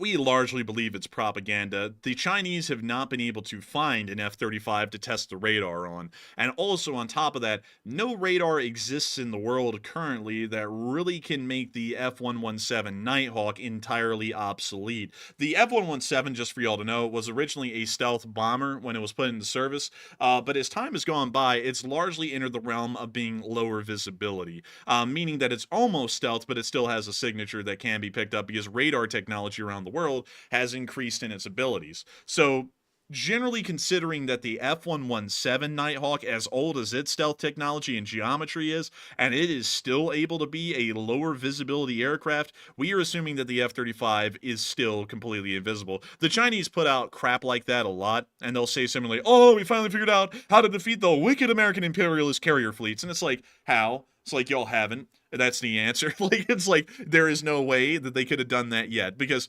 of course, there is always a decent fear that they will catch up, and, we always have to keep that in mind and make sure that we can beat even what they're claiming to have, but I do not think that they have that technology yet. Until they actually prove that at some point by intercepting an F-35 just by a radar vector, I am highly doubting that ground radar is actually effective enough to do that.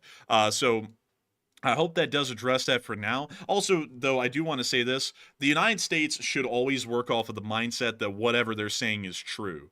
Like, that sounds stupid because I'm telling y'all that what they're saying isn't true, but it actually works in our benefit when we believe whatever other people say. Because the Russians actually said, oh, look at this, and let me go pull it up. Oh, look at this, bled, we made this amazing fighter jet, bled, and it's so good, it will be able to destroy any wicked Western aircraft it ever comes up across. Look at this thing, it's so agile and deadly. And America went, oh god, and then we made the F-15, and the F-15 is still in service to this day. This thing isn't. And so if we believe the propaganda that they put out and we make our systems to counter their propaganda claims, we usually make something so good it's practically unbeatable for around 50 to 60 years.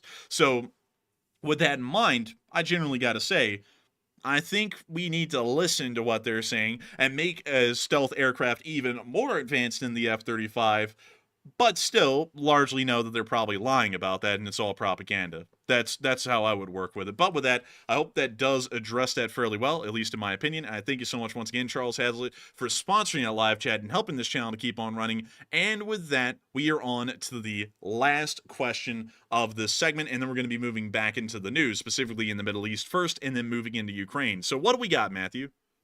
All right, and this one is going to go to Andy L., who's, of course, a channel legend as well, and he put in a $50 donation. And huge shout out to you, Andy, for that support. And also, sorry about the YouTube glitches the other night, because Andy did have a YouTube glitch with the Sunday night fundraiser stream. Sorry about that. I'm glad to hear it got straightened out, at least what you told me over Twitter, so I'm glad to hear that. And also, Andy did not leave a comment, but once again, huge shout out to Andy for that support. And Enforcer, what say you? And I got to thank you for the massive support, Andy L., as well. Huge, incredible support and helping this channel to keep on running. If it wasn't for folks like you, Andy L., who have been around for quite some time, we would not be able to make this channel possible. And I got to thank you massively once again, because like we have been for nearly 1,000 days now, this channel runs entirely on viewer support. These streams have no ads and no sponsors on them. The only way we make these streams possible and are able to do this as a full-time job is thanks to incredible folks like you, Andy L., the people in the LSA who take upon themselves a task that they don't really have to take up in supporting this channel directly. No one has to do it, yet a very small amount of people do every single day, and y'all are the ones who make this thing possible for us each and every day. And I gotta thank you all so much once again for the support and helping this channel to keep on running, and especially you, Andy L., and I hope that you're still working towards making that amazing 1 mile shot. And so with that, thank you so much once again, and we are now moving on into the Middle East, as things have been getting a little bit heavy on in the areas in Lebanon today. And so moving on into southern Beirut, we have been able to hear that near to the area of the Beirut Rafik Hariri International Airport, we were able to see that the Israelis are continuing to conduct airstrikes against Hezbollah and IRGC targets within the region. We're going to be muting the audio on this, but we are going to be showing y'all the airstrike that was conducted right outside the international airport. We can see the international airport, crazily enough, in operation over there, and smoke rising just outside of its perimeter from an airstrike that had just been recently conducted. Oh, confidence inspiring. Man, I would love to look out the terminal window and see explosions happening right outside the fence. Like, that's a great way to start your flight. You just sit there, you look at it, you see smoke, you just go, where's my flight? Like, we need to leave now. Is it late? Is it delayed? No, it's out on the tarmac. Oh, thank God. That would be my opinion, man, at this point. And who the hell is even flying flights to Beirut at this point, knowing that there's an ongoing war in there right now? Probably like the Turkish Airlines, I'd probably imagine. That's probably one of them, but I don't know that for a fact.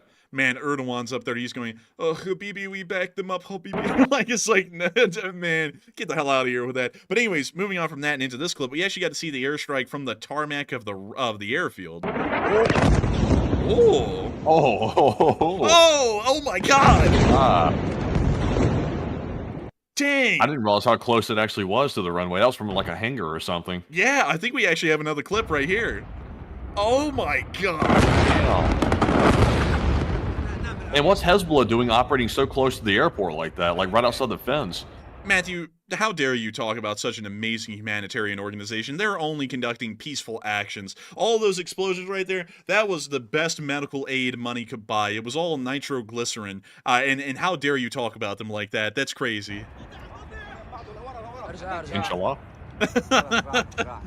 Inshallah, our nitroglycerin is gone. But that's the end of the clip. Once again, heavy airstrikes going on within southern Beirut at the moment. But moving on from that and down into the area of northern Israel, we were also able to see 50 rockets fired by Hezbollah in the area, and some of them did actually end up making landfall inside of Israel, not shot down by the Iron Dome or David Sling.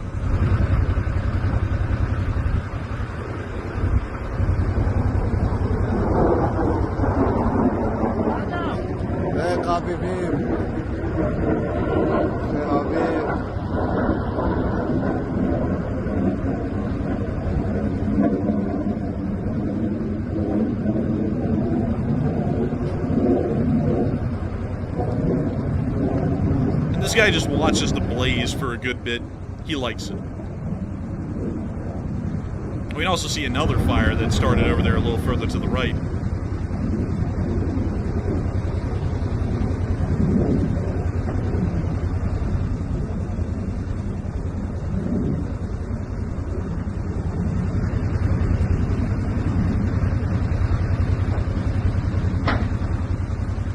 Oh, I heard a little something, little popcorn, I think. Little pop.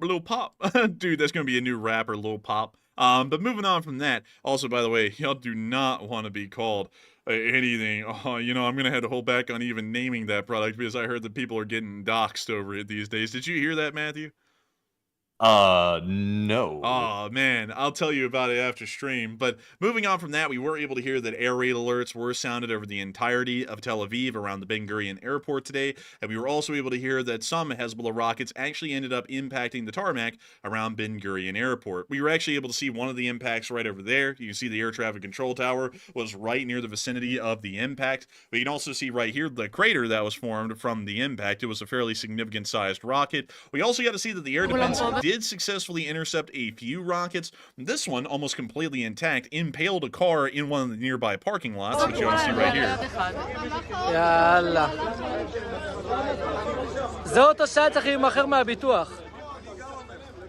And that's the end of that clip. And moving on from that and into the last one, we can actually see the impact here in a second on the airport, which is right there.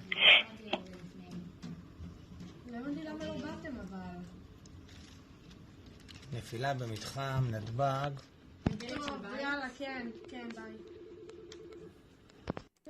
And that's the end of the clip, but still, very interesting stuff to see here, because it is showing us that Hezbollah is trying to strike back, and while they are landing some hits, they're certainly not debilitating hits.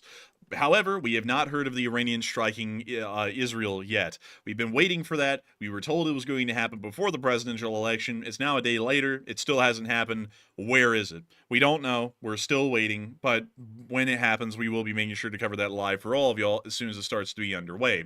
But moving on out of that area and up towards Germany, just to quickly cover this, we did get to hear that the Germans are bringing back compulsory service possibly next year. We don't know enough details about that at the moment to really give a lot of depth. I went into it on the short war summary earlier today, but for now, that is generally all we can say, at least with the Germans. They've kind of been considering that for a while now. But moving on into Ukraine, finally, we have a lot to cover, and I mean a lot. So moving on into the Kursk Oblast, we were able to see that today the Russians were really at it. Not only are their friends, the North Koreans, in the area, but also their friends, the Akhmat, are still in the area, although the blood feud looks like it's almost at its peak at this point. But Akhmat was in the area trying to support Russian operations by launching this drone.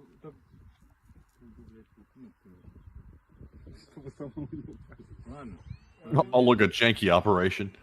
Oh, buddy, I know where this is going. Don't you? I think I do. Uh-oh. Ah, yes. Oh my god. Oh, man. Dude. It's like you're just looking through the camera system. That guy literally had a fat shark or something on his head right there looking through the cameras. He didn't realize it literally landed right in front of him. He took the cameras off like, where'd it go? It was like, it's right there. Dude, look at this. Dude, this guy didn't even move. Oh man, but moving on from that clip and into our next one, we actually got to see some of the North Korean living accommodations near to the front, and the Russian engineers who built the North Korean dugouts have made them even higher quality than the normal Russian dugouts. So let's take a look at this, and I'll be reading the translation as well. So, now, I'll show you here our friends, the North Koreans are accommodated from North Korea, believe it. North Koreans from North Korea? An effing TV, sleeping banks, not on the floor like Esplit.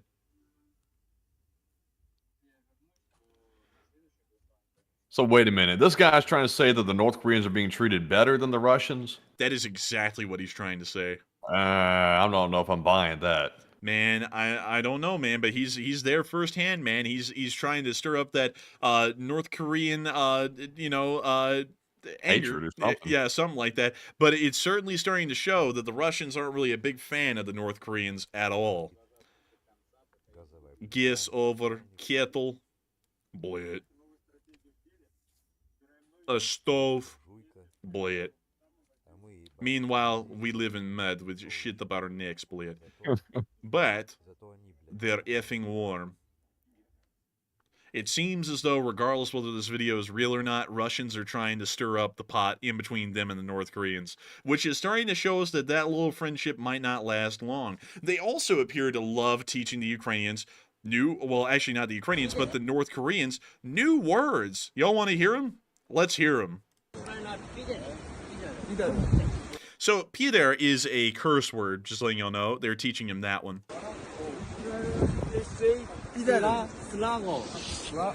That one is a word I will not even repeat because that one's really bad, but they're teaching him that one. Also, I like how this guy's helmet doesn't even fit his head. Once again, North Korean quality and Russian equipment.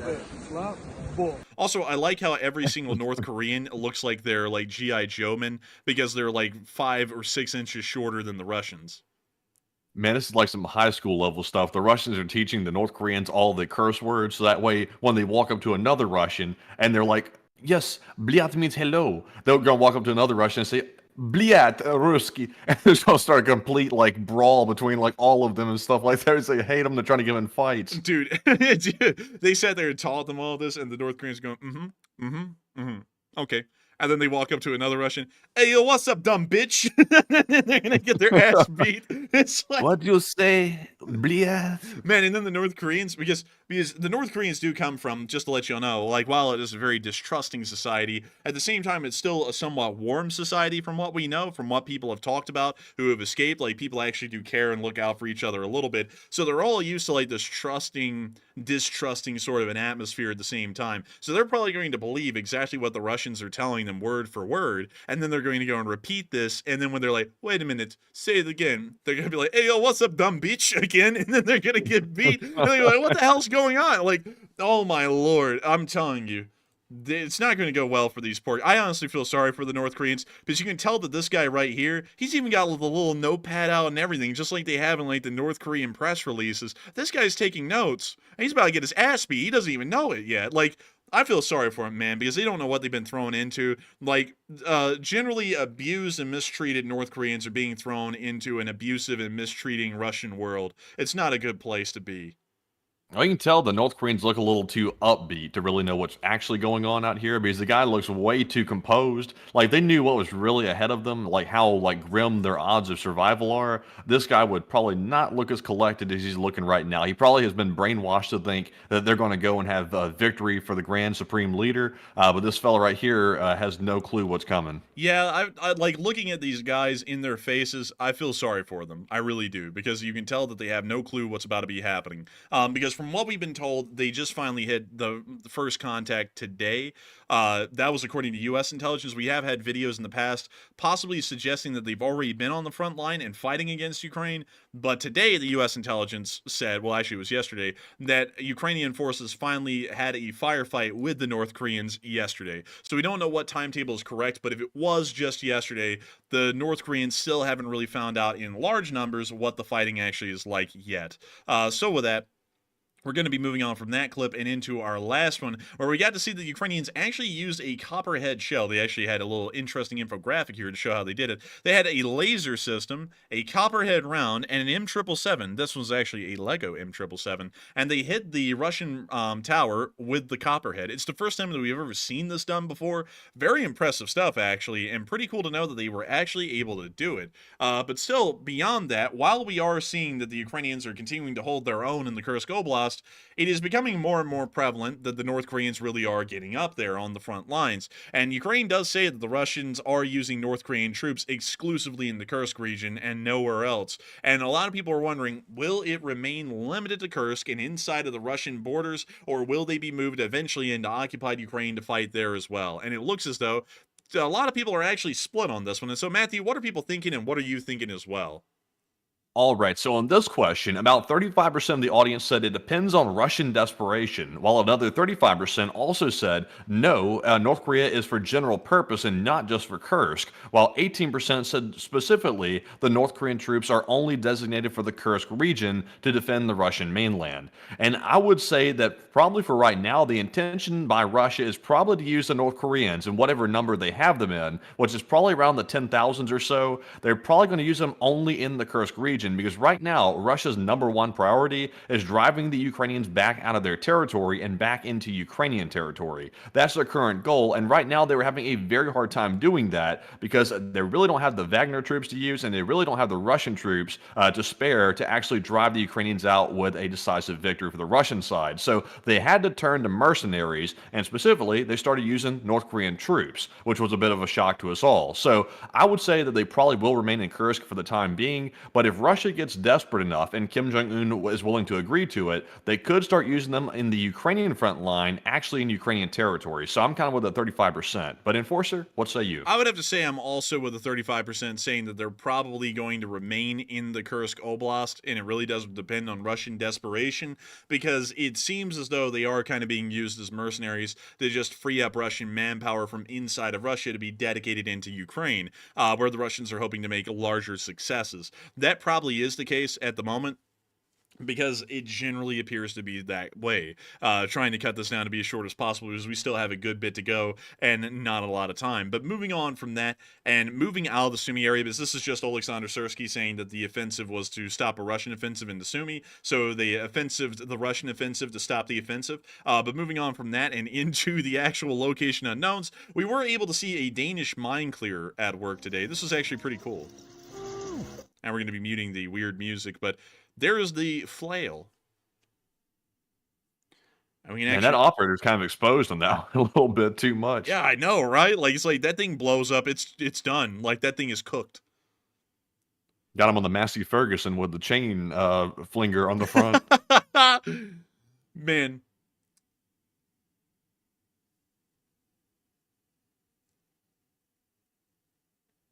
And we can see here that they're moving around another flail.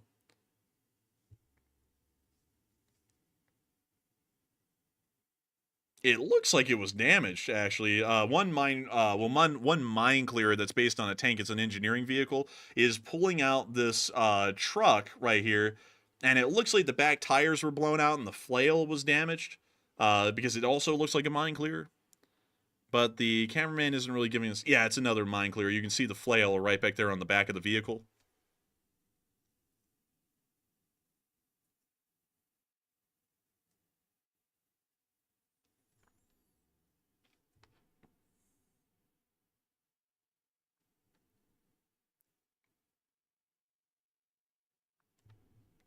And with that, that's the end of the clip right there, but very interesting to see. And moving on from that, we also got to see something else very interesting here.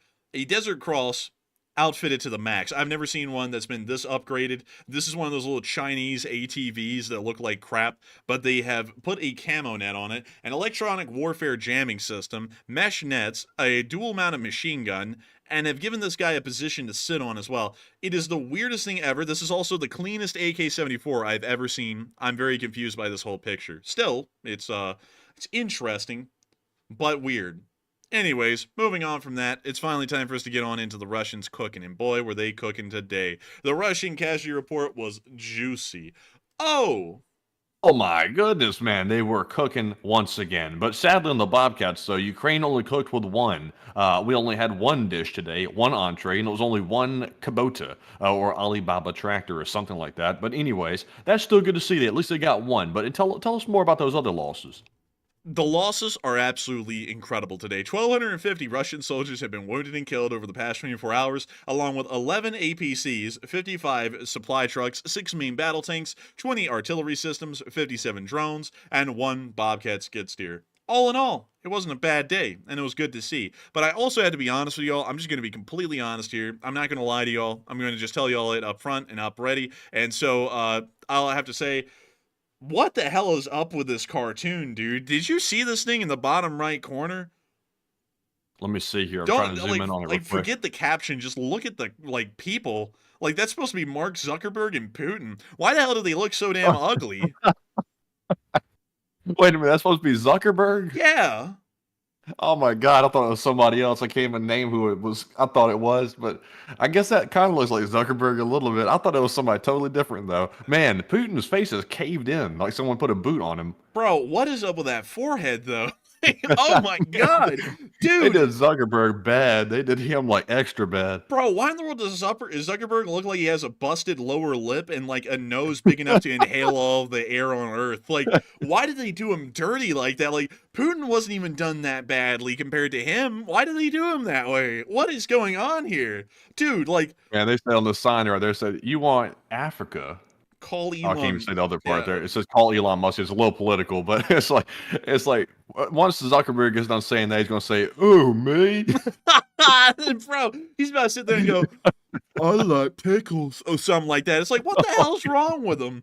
And then Putin over here, dude. God. He looks like he's about to say, "Do you have any spare chests?" or something like that. It's like, what the hell's wrong with him, dude? What like? Okay, dear Lord. Some people say, let's see, political cartoons tend to use the ugliest caricatures. Like, look, I get it, but still, it's terrible. Like this is like I feel like this is like defamation of character of Zuckerberg. Like I would have like.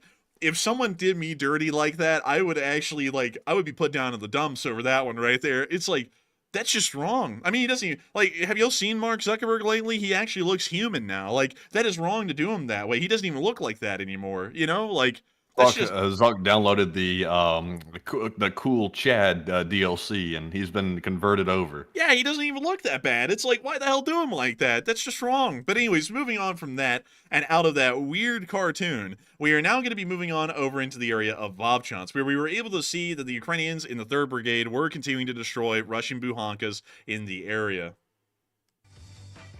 Oh, and we're going to be muting that.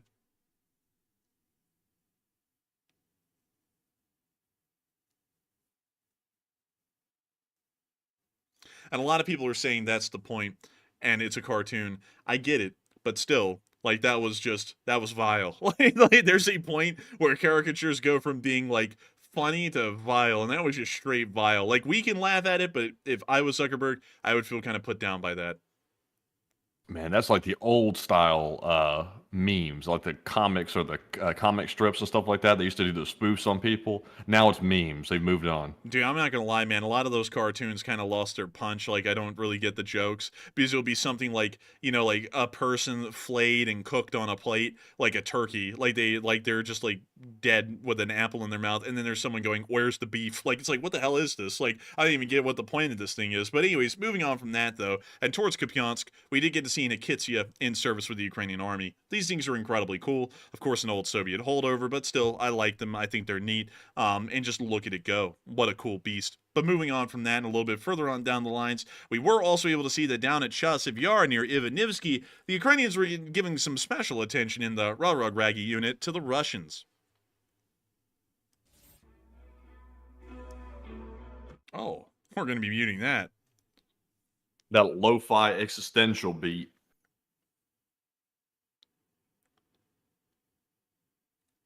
Oh, and there they are. Uh-oh.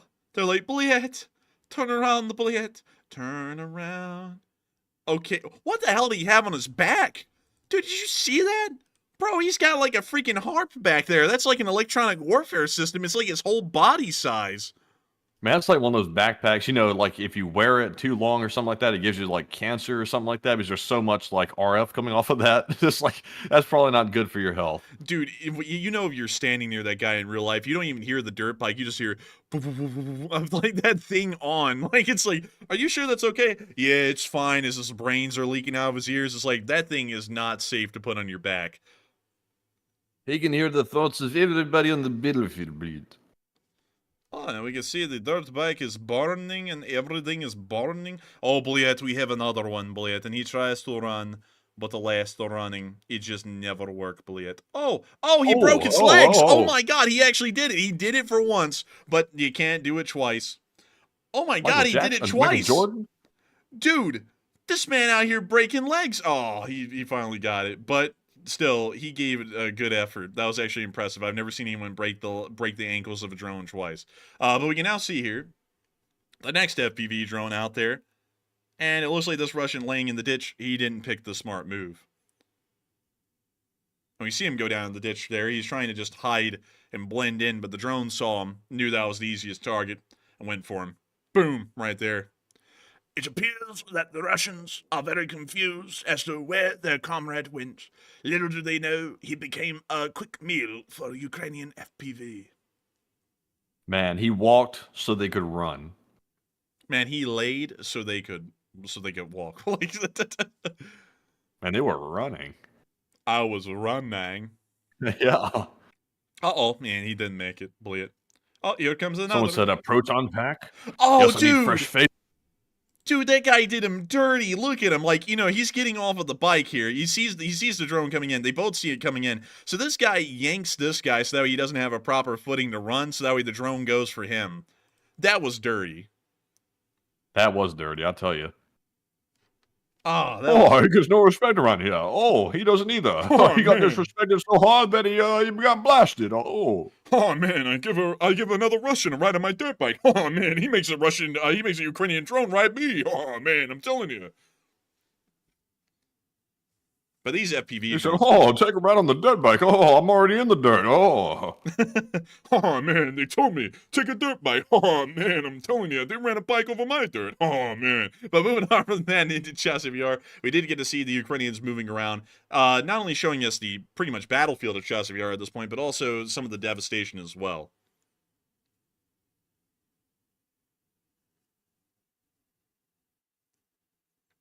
And we can see them wind. Was that a candle they just picked up, or was that like a cigar? I don't know. I couldn't tell. And I would rewind it, but we're starting to run overtime. I was just wondering if it was a Cuban. Cubans, Jerry. Like, they're Yeah. Cubans.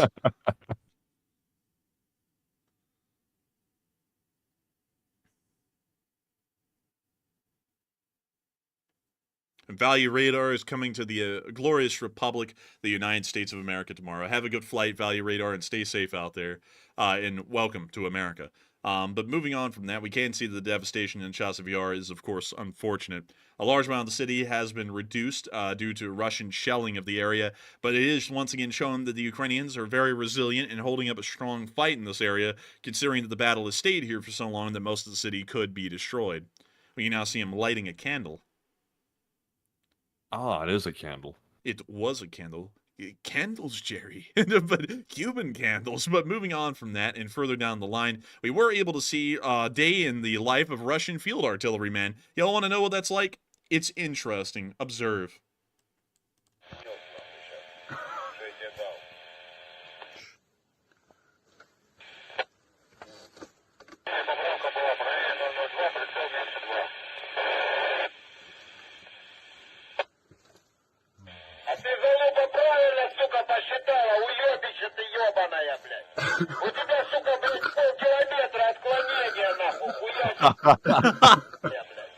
What's a kilometer?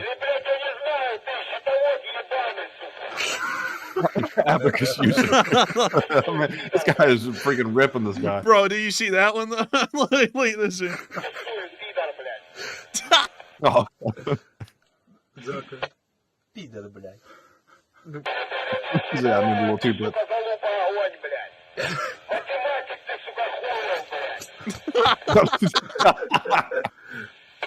Ну сейчас я уже согласен, там не только спецура стоит. Отпарим, до предыдущего одна огонь. What the hell? Bro, What it's the- Diddy! It's Diddy's out there! Yo, Bro, hey, yo. yo! Like, bro, Diddy's out there. Dude, Diddy just got on there and he said, ain't nothing like a Diddy party, I'm gonna get the baby one. It's like, bro, don't come near my artillery unit, damn it. It's like, don't get me. I wanna live.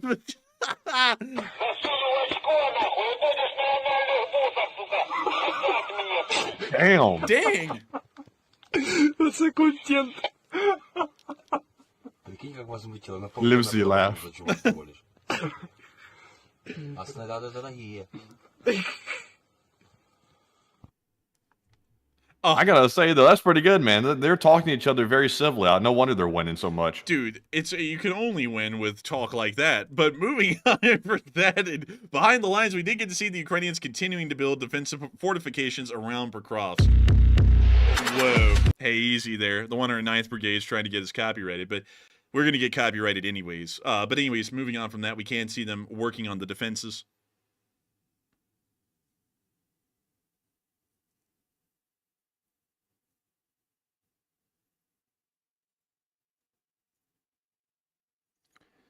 And we see them here putting up some logs, building them trenches, putting down the flooring even.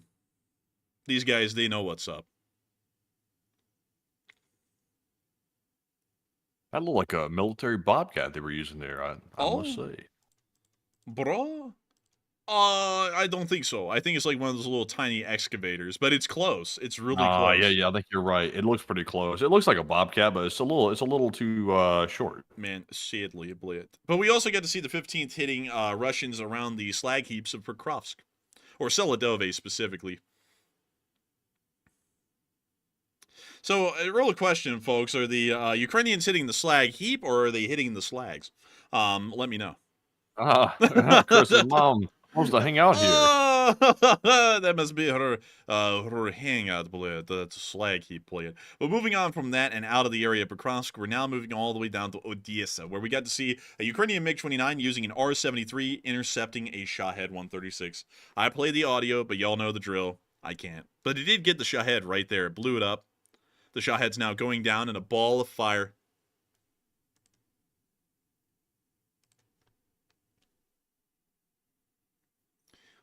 Some very, very angry people today, Blade. Oh, Matthew, you got him back. I'm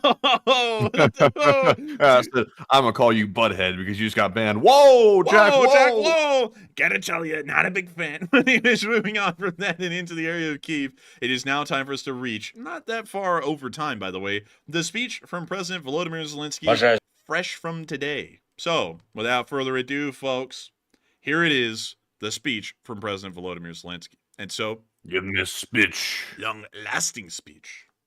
Бажаю здоров'я, шановні українці, українки. Сьогодні дійсно особливий день. І в усьому світі одна новина привертає всю увагу. Абсолютно переконливий результат виборів в Америці. Чітке лідерство президента Трампа. Я вітаю із цією перемогою. Взагалі для нас в Україні, в усій Європі надзвичайно важливо було увесь час чути слова тоді ще 45-го президента Сполучених Штатів про мир завдяки силі. Peace through strength. І коли це буде принципом політики 47-го президента Сполучених Штатів, Америка і увесь світ від цього точно виграють. Недаремно так часто тепер згадують Рональда Рейгана. Люди хочуть впевненості, хочуть свободи, нормального життя. І для нас це життя без російської агресії. І з сильною Америкою, з сильною Україною, з сильними союзниками. Ми в цьому році говорили вже з президентом Трампом і телефоном в липні, і особисто на зустрічі у вересні. Це були хороші розмови. На рівні команд маємо взаємодію, як і завжди. Безперечно, цінуємо двопартійну підтримку Сполучених Штатів. По всім пунктам плану перемоги ми говорили на зустрічі в Нью-Йорку, також на зустрічах у Вашингтоні, в Конгресі, в Білому домі, і щодо оборони, і щодо економіки, і щодо майбутнього після війни. Ми маємо потенціал для міцнішої співпраці. Це те, що зробить і Україну, і Америку, і увесь вільний світ більш успішним. Завтра я буду в Будапешті на саміті Європейської політичної спільноти, на запрошення прем'єр-міністра, головуючого у Європейській Раді Угорщини Віктора Орбана і президента Європейської Ради Шарля Мішеля. Це вже 5-й саміт в цьому форматі. Перший був в Чехії, другий в Молдові, потім в Іспанії, Великобританії, тепер Угорщина. Я дякую за запрошення, і ми будемо обговорювати безпекові виклики в Європі, а також нові можливості для всіх партнерів. Буде ряд зустрічей, ряд домовленостей з європейськими лідерами.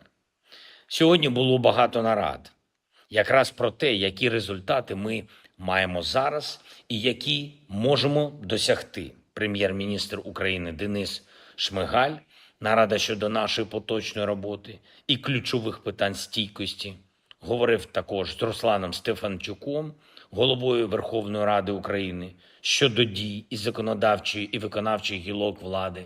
Провів також нараду з Олександром Камишиним по роботі в оборонці, нашому постачанню для фронту і перспективних речей, які можна зробити для того, щоб посилити українські позиції. Звичайно, була доповідь головкома Сирського. Фронт. Виконання рішень, які можуть підтримати наших воїнів на передовій. Окремо хочу сьогодні подякувати усім українським воїнам, усім нашим підрозділам, які виконують бойові завдання в Курській області. Сьогодні вже 3 місяці Курській операції. І це наш внесок у те, щоб кожен у світі бачив, Україна може змінювати траєкторію цієї війни так, щоб винуватець війни відчував справжній тиск. Справжній мир буває досягненням тільки справді сміливих. Дякую всім, хто з Україною. Пишаюсь нашими людьми. Слава Україні! And with that, that is the end of the speech from President Volodymyr Zelenskyy here on day 987 of the war. And, oh, whoopsies. Did I not renumber the map to day 987? I didn't, but now it is. And so now y'all do know it is day 987. But nevertheless, that is going to be moving us into the second segment of this stream, where we get to talk to each and every single one of y'all. And of course, this is an incredibly fun segment, and we've had an amazing news day today. I have to personally thank so many of y'all for watching the stream tonight. At the peak, there was around 12.7 thousand people here, and 120,000 people have watched this stream so far in the short time of only 2 hours. We thank everyone for always being here every single night that we're live on air covering this news. I know that many of y'all count on us to be y'all's largely unbiased, non-political source of news on an ad-free, sponsor-free stream every single day of the week, except for Mondays, at the same time, every night, covering the same news. Well, not the same news, but of course, different news of more challenging times that we are facing around the globe. And I hope that tonight we've, of course, been able to meet that standard once again for each and every one of y'all. And of course, all the people who may be new who are watching this channel tonight as well. If y'all all have enjoyed, please do make sure to subscribe. I also want to thank the 1,000 or so people who have subscribed today, because there has been a lot of y'all who have joined the channel in just a short span of about like 8 or 9 hours. To let y'all actually know this was something interesting. At the beginning of the morning, we were actually losing subscribers. Like, I think we actually lost about 300 or 350 of them, specifically because we can't really chalk it down to anything else. Some people were apparently very unhappy with the results of what happened in America, and so I don't know why, but for some reason they started to unsubscribe. Nevertheless, starting from that point today up to where we are now, we've actually gained a new 1,000 people who have joined the LSA. And so I welcome all of y'all who have just joined recently. Of course, the Lee Spring Army continues to grow stronger by each and every day, and hopefully we'll be able to do amazing things in support of Western and American interests around the entirety of the globe. But I still thank you all so much once again for watching so far, and highly encourage you all to stick around, because we still have a lot of interesting stuff to talk about and a lot of interesting stuff to go. But really quickly though, I do want to let y'all know the news does end here. If you are new to this channel and you're only here for news, that is it. Like, the news is over. We are moving into the question segment, so we get to talk to all of y'all in the chat, hopefully, but we will not be covering any news at all from this point. So just letting y'all know that. So if you're like starting to wonder, where is the news? There is no news from here on. So with that, Matthew, take it away. All right, so jumping into our final question segment of the night, the most highly anticipated part of the stream. Pretty much every single day we run one, we do have one more poll to address. And it says, what is your overall assessment for Ukraine's military progress in the Ukraine war? So 45% said Ukraine is performing very well, while 32% said Ukraine is just simply doing good or acceptable, and only 12% said Ukraine is doing poorly, meaning no progress whatsoever.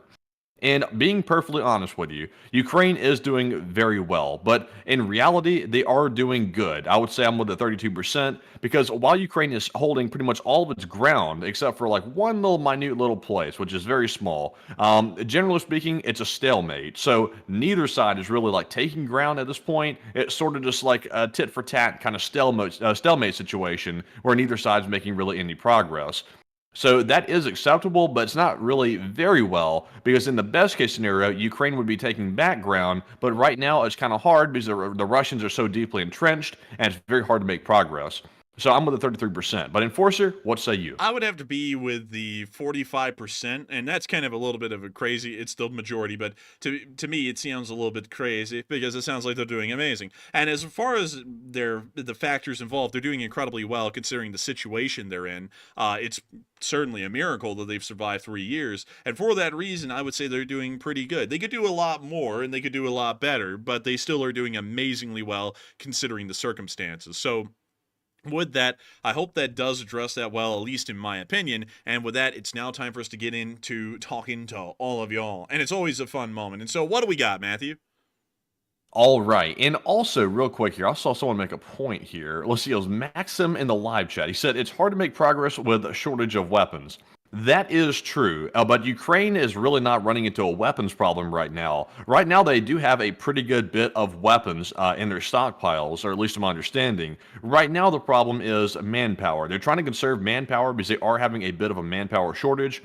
Russia was also having the same issue, and that's why they turned to the North Koreans to try to solve that issue, specifically to try to reinforce the Kursk region, which is being invaded by Ukraine. And currently, right now, Ukraine is still holding mainland Russian ground. So I would say that the problem probably doesn't lie within weapons. Of course, they need to keep weapons flowing to Ukraine because without weapons, they will run into a problem. But I think manpower is their number one concern right now, and that's what they need to decide what they're going to do to fix that, is either lower the conscription age or they need to find a new source of manpower, just like Russia found one in North Korea. So, Enforcer, would you agree with that assessment? I would agree with that for the large part, yeah. All right, then. Well, I was like, there wasn't a lot to note, add. I was like, I just agree with you. I was like, yeah. I was like, and you're like, oh. I was like, man, there's not a lot. I like that. I like that, man. Easy agreement. I like that. I like to have good agreement like that. Man, but anyways, Matthew, could we say that that's working across the aisle?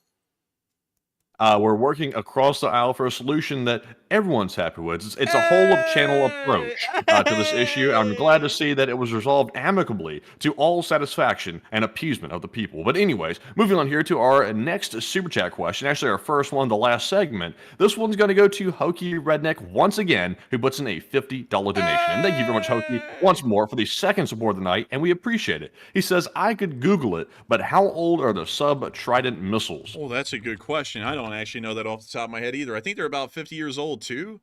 Holy moly. Yeah, they're not as old actually. Apparently they went into service in 1977. So they're about 40 something years old at this point. They're not 50 something. Well, actually, no. Let me think.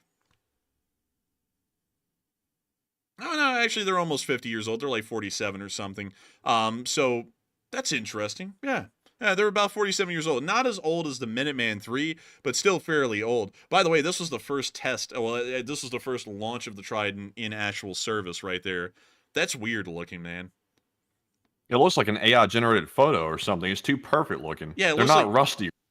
Looks like a UFO, man. I'm not going to lie. These are what I'm used to seeing. Yeah, like the submarine launches. Yeah, I'm used to seeing these with like the little green paint job and everything on them. That's what I'm used to seeing. Not this weird looking like solid white one. That's just whack looking, honestly.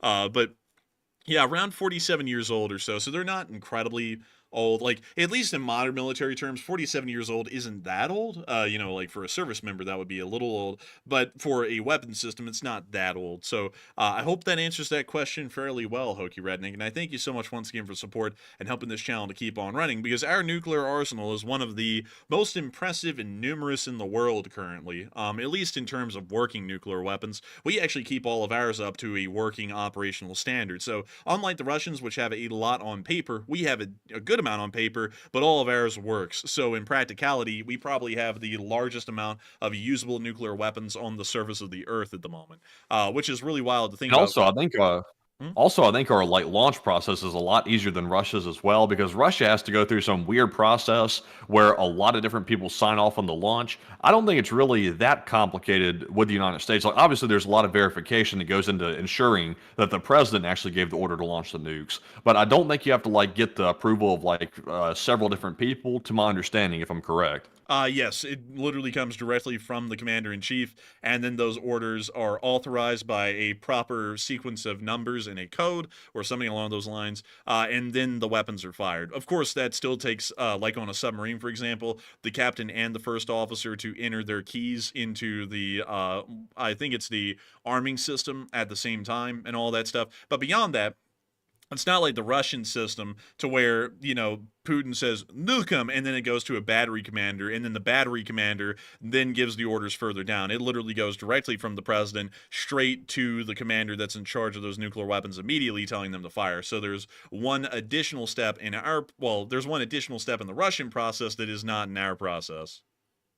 Yeah, it seems like there's a much larger and greater opportunity for a mutiny or a refusal of the order to fire the nukes in Russia than it is the United States, because it really adds a layer of complication having to send that down to the battery commanders like that, because they could easily say, no, we're not going to launch because we don't think it's justified. And then Putin's in a situation where they're not complying with his order, and then Russia could be in a bad spot if the commanders don't want to fire him. Yeah, like that one guy back in the 80s who, saw on the radar that it looked like hundreds of missiles were going over the North Pole towards Russia, and he went, I'm not going to fire. And he took a big risk, and then it wasn't missiles, it was just clouds that were showing up on the radar for some reason. Like that guy, he was given the order to fire, actually, because he called up the command and all the way up to Gorbachev.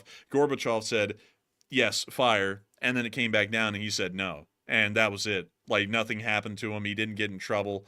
And that was that. It's that's wild when you think about it, man. That guy just said no. He stopped an entire nuclear war from happening right there, and nothing really happened to the guy of consequence. He just kept, commanding that position for a while. Soviet Union fell, and then he, of course, was discharged from the military, and he just lived out the rest of his life and died. No one even knew his name until after the Soviet Union fell, because then we were able to get access to the classified documents saying that had happened, and the guy just refused the orders, and that was the end of the story. Yeah, that's good on him for doing that, or otherwise we'd have probably been dead. Yeah, we would have probably been certainly dead, for sure. We weren't even alive yet. We would just be dead on the spot, we wouldn't have even existed. But still, We'd be doubly dead. yeah, we would be triply dead, man, quadruply dead, even maybe even quintuply dead, maybe. Triple dog dead. Man, I'm telling you, man. I'm telling you, man. So many dogs. It's like a North Korean soldier out there. They're eating the dogs. No, triple dog dare. You say triple dog dare or something like that. Triple dog dead. I don't mean dogs. I'm not saying I'm not saying that. That's not good. No, man, it's not good. But still, man, there would be so many dogs in that dare. It would be like a North Korean MRE. They're eating the dogs. They're eating their livers. It would be terrible, man. But anyways, they're eating the dogs.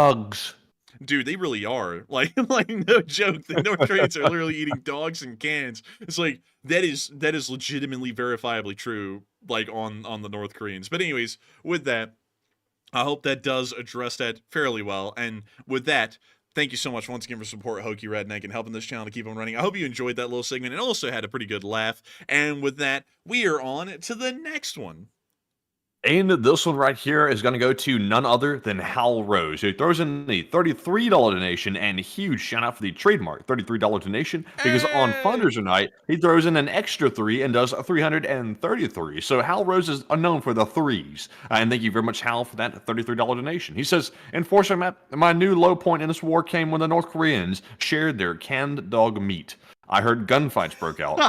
Pick a question, please. We literally just talked about that, man. What timing? But still, I would say that was a low point. The Russians were blown away by that. I didn't hear that they shot each other over it, but we got the impression that the Russians were very unhappy about the dog meat, which is crazy because they eat pig snouts. And it's is that really a step down? I don't think so. It's almost like a lateral move, to me. But that was crazy. That was legitimately crazy to me. Here in America, we don't eat dog meat. Let me check that.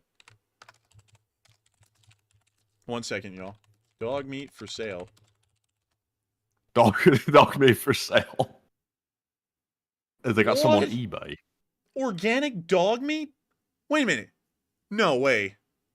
Hang on, hold up. Oh my god. Oh no. There really is a place you can get dog meat. What Hold the up. hell? Let me see. Wait a minute. Is this real or is this a scam?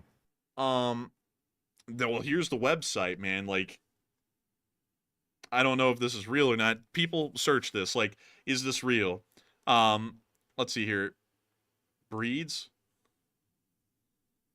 Nah, man, this has got to be This some is kind of fake. like This is a joke something. thing, This yeah. is so fake. Yeah. Like this is fake. They've got like the breeds on there, and they've got like pug bacon. They've got gobblegood corgi. This is a joke right here, man. There's no way. Oh, wait a minute. It's some okay. So just to let y'all know, yeah, I just found this right below it. That is a group, not a company. It's a group of people who are vegans and they're trying to make it seem like it's ridiculous to eat meat. It's like, okay, one, that's a pet. Like most people don't have like a pet cow just hanging out in their house, like just shitting on the floor in giant shit patties. Like that doesn't happen. So it's like completely different thing. One is socially acceptable to eat. Dogs, not so much. So that's a fake website. So let's see here.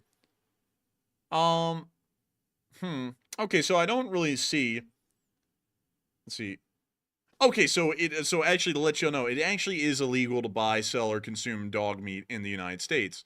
So that is actually an illegal meat product to consume. So thank the Lord it is, because I would be very saddened to know that dog meat was actually sold here in this country and was legal.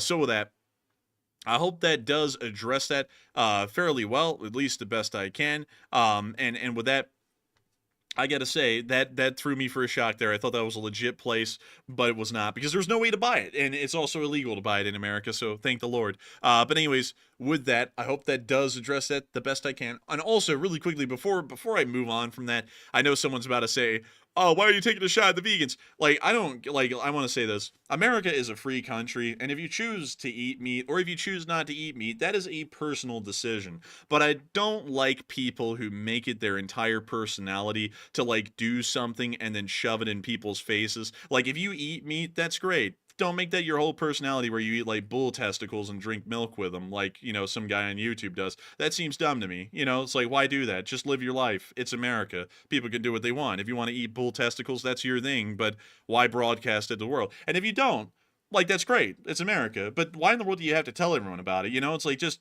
don't eat meat. Like, if enough people agree with you, there won't be a market enough to buy meat anymore, and it won't be an issue. But if people want to eat it, they're going to eat it. That's how it works. Like, I don't know why people are like that sometimes. It's just weird to me how folks are like that, because like, it's your thing.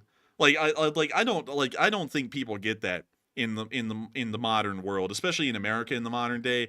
People don't get that other people can just be different than you, right? Like, like, if you don't eat meat, I'm fine with that. Like, that's your choice. I'm sure you have delicious meals and you enjoy life and stuff. And if you eat meat, I'm sure that you enjoy it. Like, if you're literally carnivorous and you just don't eat vegetables at all, I'm sure you enjoy life. It's great meals, good stuff. But like, why shove that on everyone else? You know what I mean? Like, like, why in the world make that your whole personality is pissing off other people that don't do what you do? That kind of goes against what America is. But anyways, with that, I hope that does address that fairly well. But still, thank you so much once again for support, Hal Rose, and also throwing in that legendary 3-3. You always throw in everything in threes. It's always like a $333 donation to the fundraisers, or a $33 super chat to us, or a $333 super chat to us, or a 3. Nevertheless, we are always appreciative and greatly thankful. And I got to thank you so much once again for the support, and we will make sure to grab a live chat in your honor. And so what do we got, Matthew?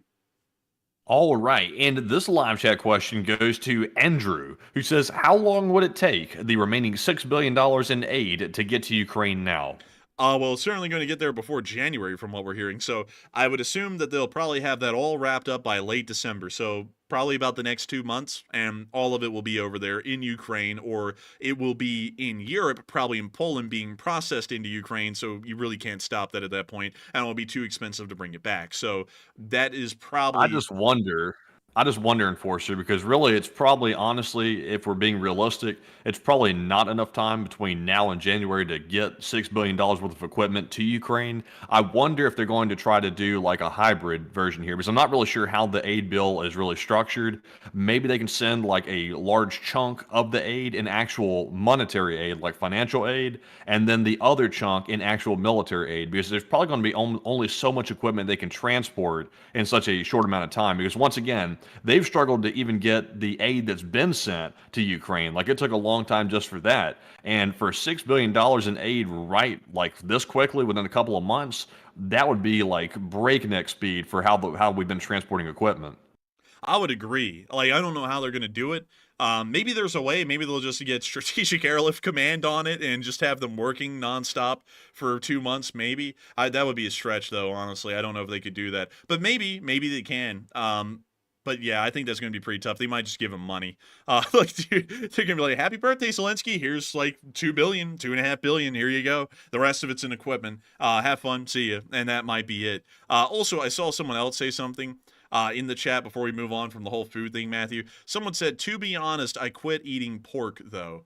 Speaking about meats, and that is a meat that is good. I will say this: I have eaten pork very recently, and it's good.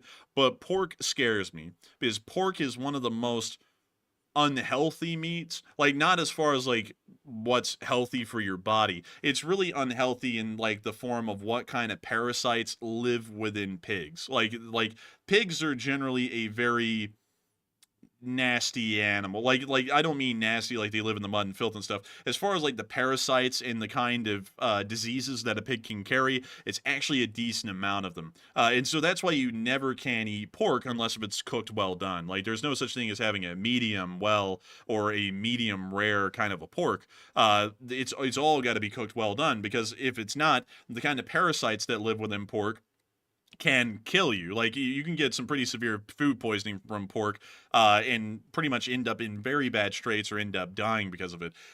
Generally, that doesn't happen nowadays. There's enough antibiotics pumped into American pigs, at least, that most of them really don't carry deadly parasites and pathogens. But certainly more so unkempt pigs that aren't like raised on a mass-produced farm, which sounds kind of, like barbaric that they have to come from like the squalor of a mass-produced farm. If they're from like a normal average farm that isn't being pumped full of antibiotics, or there's some sort of wild boar, just don't eat them. Like eating those is very questionable. Like, you can eat them, like, as long as you cook it right. But the FDA puts out some very stringent sort of requirements on cooking pork products, because if you do it wrong, you can end up pretty bad off. That doesn't happen with other kinds of meats. Like, steaks are generally, well, any cut of a cow is generally incredibly safe, most of the time, even in their natural state without a large amount of medicines and antibiotics. Steaks generally are a lot safer than pork. And that's also why back in the day, a lot of wealthier people, well-to-do people, like in the 19th century, they ate beef and cow products. They didn't eat pork, because pork was considered to be unhealthy or dangerous for one's health. That's why you usually saw that pork, or any kind of like pork-related meats, were always sold in more so somewhat well-to-do or generally commoner kinds of food establishments, because it was cheap, readily available, and it wasn't really sought after because of its qualities. That's also why, like, this is interesting. That's also why generally, not to get into religion, but to say something about this because it is interesting, that's generally why most Abrahamic religions have some sort of a requirement that you do not eat pigs or pork of any kind. We generally think that is because even back then it was unknown that pork cooked improperly can actually be very dangerous to one's health, and so generally the rule was to just completely avoid eating anything from a pig at all. So that's actually an interesting fact in its own right. But anyways, with that, enough of pigs. They're delicious, though. I will say that. Incredibly delicious every single time. No question about it. But still, cooked improperly, very dangerous. Anyways, with that, I hope that does address that well. Thank you so much once again for support, Hal Rose, and helping this channel to keep on running. And with that, we are on to the next one. All right, and our next one here is going to go to another channel legend. It's Duncan VR, who puts in a $25 donation, and thank you very much, Duncan, once again for the support. And if you're new, which tonight you might have some new people in here, Duncan puts in animal noises in the super chat because he likes to keep us humble. But anyways, Duncan says, Babuba, baba. They eat the dogs on Tuesday. Oof oof. The cats on Wednesday. Meow. They eat marmots on Fridays. Beep beep. Harmas Mickey. Inshallah. We'll get the hot dogs. Meow. Area 69, baba. They said the fly said hello, baba. 69. Nice. But beyond that, thank you so much for your support, WBR. Thank you for being here tonight, by the way. What a night to be here. It has been an interesting one. I hope folks that we've been able to keep a handle on the political side of things. Let us know in the chat if we were able to, because we were trying a lot to moderate that tonight, and also because we know that it's a big thing that everyone's talking about. While we don't talk about domestic politics, if we can, we want people to feel a little bit better about the situation, regardless of which way y'all affiliate politically. So hopefully we've been able to do both of those things, not really delve into politics, but still try and find the bright side of things. But still, I thank you so much for the support, Duncan VR, and being here tonight and throwing in the animal noises. It's not an LSA night without animal noises. And I got to thank you so much once again for the support and helping this channel to keep on running. Because if it was not for folks like you, we would not be able to have funny super chats like that where we get a good laugh. And we wouldn't be able to keep this show running, because it is folks like you who make this thing possible day in and day out, 6 days a week, every single day at 10 p.m. Eastern Time. And so thank you so much once again. I hope that does address that incredibly well. And with that, we are on to the next one. All right, and our next one here goes to Druid Monkey, who puts in a $20 donation, and big shout out for the support as well. We appreciate that support of the channel. And he said, let's see here. So this one right here gets a little bit political. So I'm not sure if I'm going to be able to read this one off, but let me take a look here and let the enforcer take a look, and he can tell us if he can address this one. Let's see here. That is an interesting question. I have read it. And let's see here.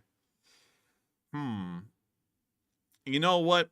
I'm going to give a shot at addressing it, but I'm not going to get political with it or anything. I'm just going to try and address it because it is a question. Obviously, it's the pink elephant in the room for many people, and a lot of people wonder about this. I'm going to try and answer it the best I can. And of course, I want you to know I'm not going to be getting into domestic politics, saying someone is a saint or a devil. It is what it is, so I'll just try and explain it how it is. So, Drew Monkey's question was, the commander-in-chief, I need to know. Being Canadian, I'm curious, what does the new presidency mean for Ukraine? Will this be good or bad for the war effort? Slava Ukraini, and congrats, my American brothers. And thank you so much for the support, Drew Monkey, and thank you for congratulating us on another successful election. It's been one of many that's been going on over the 250 years that this amazing republic has existed. But nevertheless, to answer the question, from what we understand now, it generally does seem as though it looks like it'll be status quo at least, or we have a slight indication that Ukrainian support might, under a certain sort of conditions, may possibly increase. We can't guarantee that. I will be able to guarantee that it most likely will remain status quo. And here's the reason why. The Russians have immediately stated, as soon as the election results came in, that they were not going to be looking for a ceasefire or any kind of a peace treaty anytime soon, pretty much blocking that avenue. And obviously, we're not going to leave Ukraine high and dry, because regardless of what people say, as far as the rhetoric is concerned, giving up Ukraine will look like a defeat, and that will not be a good thing. And considering that a large amount of being in that office is somewhat reputationally based, that is something that no one will want on their resume, as saying that a country fell under them. That's something that's been repeated quite recently, and that wasn't really that good of a look either. It wouldn't be a good look again for this situation either. And so going off of that, we generally think that Ukraine will be supported. Another thing is that President Zelenskyy doesn't seem to be saying that all is lost, and he's not rushing to the negotiating table either. Now, that's something interesting. Zelenskyy, before the election, had talked to the president-elect, and he was not rushing to the negotiating table with the Russians.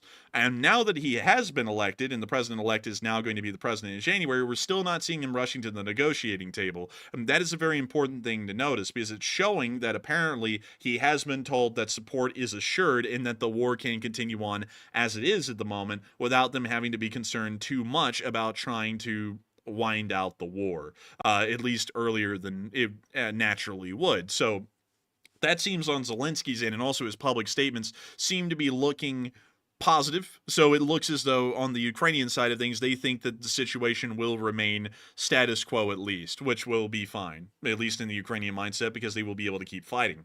As far as the U.S. government is concerned, without, of course, getting into domestic politics and talking about the political parties and stuff like that, it does seem as though the Congress is still resolute on its support for Ukraine. We generally see that there is a larger majority of support for Ukraine still within the House and the Senate.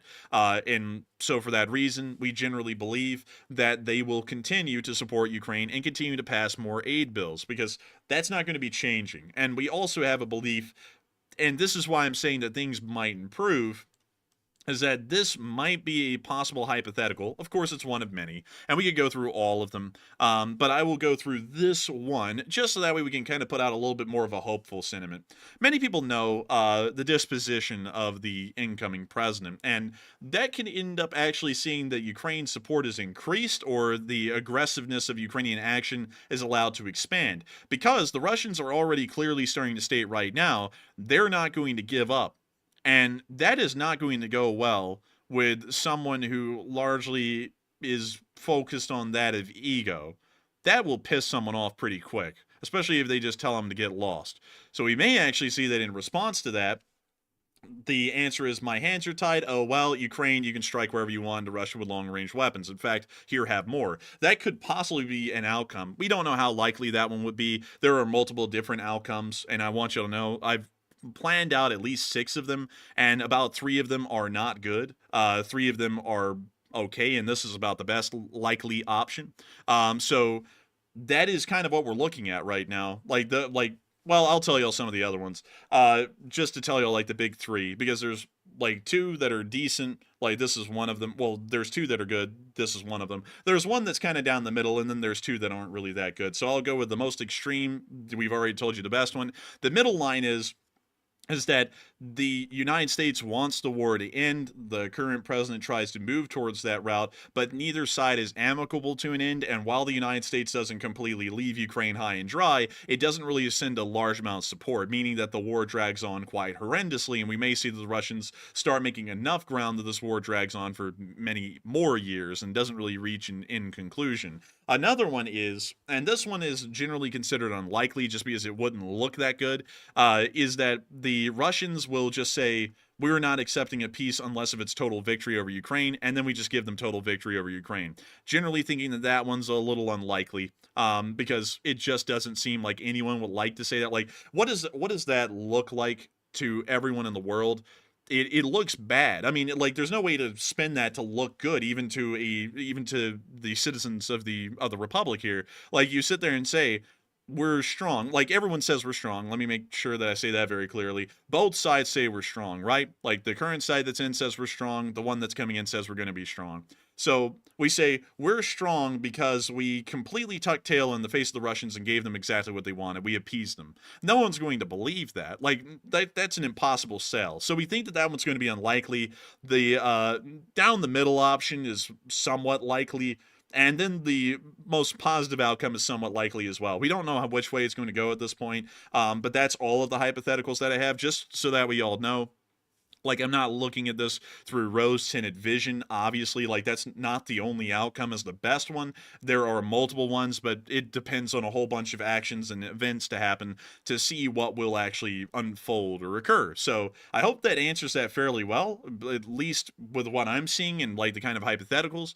So I hope that answers that, at least the best I can, Druid Monkey, about what may happen. And so with that, thank you so much once again for the support and helping this channel to keep on running. It is folks like you who helped make this thing possible, Druid Monkey, and I hope that that was a very down-the-middle kind of an answer, kind of exploring all options, and also trying to give some decent reasons why Ukraine support will probably continue status quo, at least at a minimum. And so with that, we are on to the next one.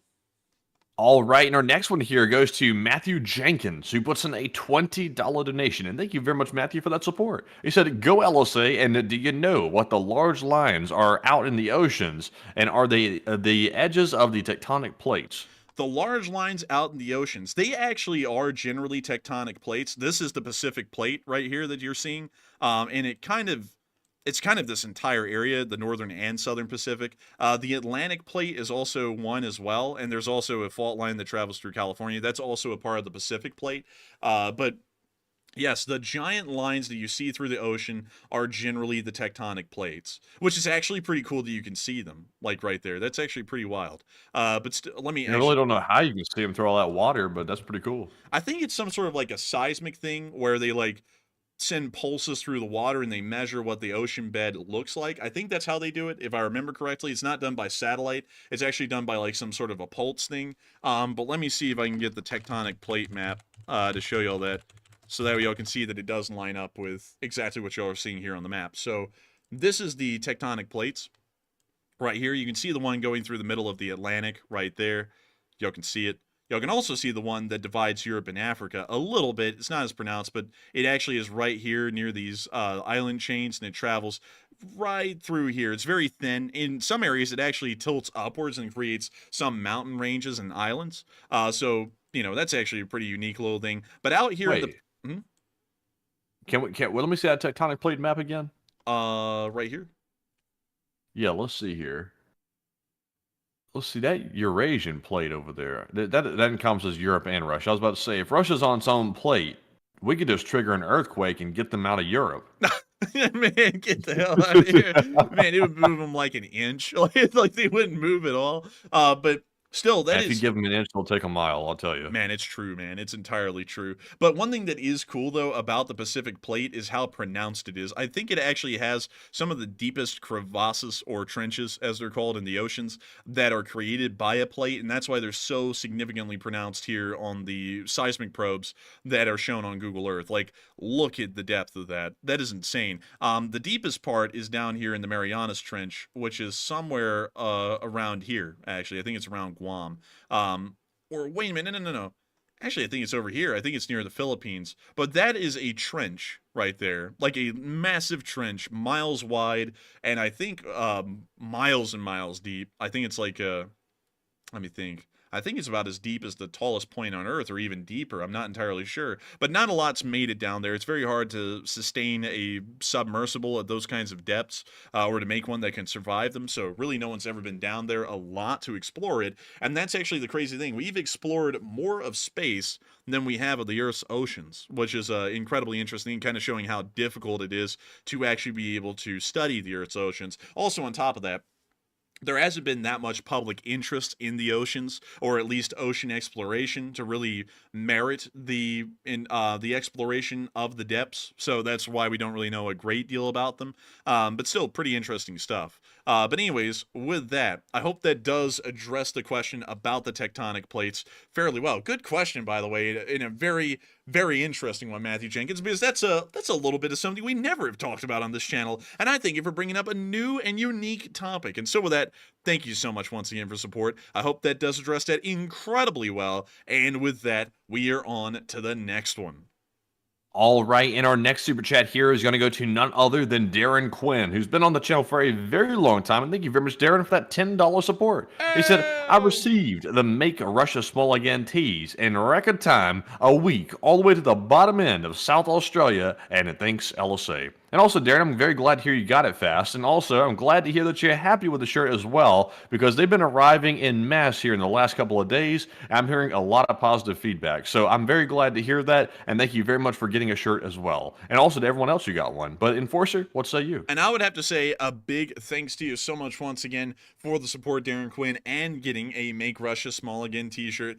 Absolutely wonderful stuff. And I love to hear that it made it to Australia in record time. We are hoping that the deliveries go smoothly, and not only that, the quality is good. And we've been hearing that the deliveries have been going insanely smooth, and the quality has been very good as well. So we are wonderfully excited to hear that. And I thank you so much once again for not only supporting this channel, but also supporting Ukraine. Because we did not post this on YouTube, but we did post this on Twitter. And I will be pulling this up so that way we can show y'all, just so that way we have the proof. So that way y'all all know that the 10% was donated. So let me go over here. Let me go down here. And there we go. We did donate the 10% of the profits to United 24 right here. And so that is the receipt from Matthew to United 24, because Matthew handles that side of things with the donations and stuff like that to United 24. So absolutely incredible. We have once again supported Ukraine, the Ukraine House DC Foundation, and there's the receipt right there. 100% verified, 100% real trap shit. Walk with your boys. But nevertheless, I hope that does address that quite well, and thank you so much once again for getting one of those shirts, and not only supporting this channel, but also supporting Ukraine at the same time. And so with that, thank you so much once again, and we are on to the next one. All right, and guess what? Hokie Redneck threw in a third support of the night, and huge shout out to Hokie for that third support. It's another $50 donation, and we're very appreciative. And Hokie says, are they putting new turbofan engines on the buffs? I would hope not. I mean, like, man, Liver King's going to have a rough time with a turbofan on his chest. Hokie Redneck, I have to ask, what does the abbreviation buff stand for? I haven't seen that one before. Maybe I know the actual term, not in its abbreviated form, but I'm not entirely sure right now. So I'll be waiting for that here in a second, but still, while we wait for that, I suppose we can speak lightly on turbofan engines, and they are incredibly neat. Let me show you all a turbofan jet engine, turbofan engine. Here we go. This is a turbofan. These things are absolutely incredible. As compared to a turbojet, by the way. A turbojet is actually a little bit different. Let me go show you all that. Turbojet doesn't have the massive propeller at the front. It is a very condensed engine. Usually you see a turbojet inside of military aircraft, considering their smaller, more compact size. And let me see if I can find y'all one. Let's see here. Turbojet. Yeah, here we go. Here's a turbojet right there. That is a turbojet, and this is a turbofan right here. And you can see. You know about the ramjet, though. I do know about the ramjet. Not a lot, though, but I do know a little bit. Interesting. Also, Hokie Redneck said, you guys are kids. You guys are kids? Huh? What? What do you mean? It's the B-52. Oh. I'm sorry. Or at least I assume so. That's what Games Green Coffee said. He said Americans call the B-52 the Grandpa Buff. Let's see here. We'll go to the B-52 then. I don't think they are. I don't think they're going to be putting turbofans on these things anytime soon. The B-52 actually uses 8 turbojets. That's once again why they have the very small profile. Also, pretty much all pretty much all older jet aircraft did use turbojets, not turbofans, like the Boeing 707, which was the first American-made jet airliner in the country, right here. And this one also used turbojets. You can once again tell by the very small diameter of the engines that they were turbojets, not turbofans. The turbofan is pretty much a turbojet, but at the front propeller, it's incredibly widened, so it kind of has the properties of a normal propeller, like on a piston-driven propeller with the width and everything. But still, it provides a decent amount more thrust, I guess you could say, without having to have all of the noise included. And also it's much more fuel efficient as well. So that's why turbo fans are more so conducive in the modern day. But the military doesn't really care all that much about that, especially with the B-52s. And on top of that, finding a proper engine or developing a proper engine that would work on the B-52 that is a turbofan with the right size thrust and everything else would probably be so difficult and so expensive it would be not worthwhile, and they would probably rather retire the B-52 than try and find a completely new power plant to install onto the B-52s. So with that, I hope that does address that fairly well, and of course that's just all off the cuff. I don't really know a lot about them trying to put turbofans on this thing. But let's see if they talk about that at all in like future modernizations. I'm having a feeling they don't. 21st century service. Let's see.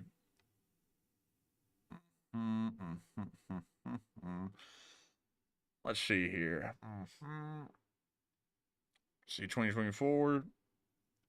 Oh, look, we actually covered that recently, Matthew, on the 3rd of November, 2024. We actually covered that not too long ago, crazily enough, on the 3rd of November. Crazy, right? We sure did. How about that? Crazy, man, crazy. So it looks like none of them have been outfitted with turbojets, and I don't see, well, actually, turbofans, and I don't see anywhere where they are going to be too. But there's a B-52H. That's pretty cool looking.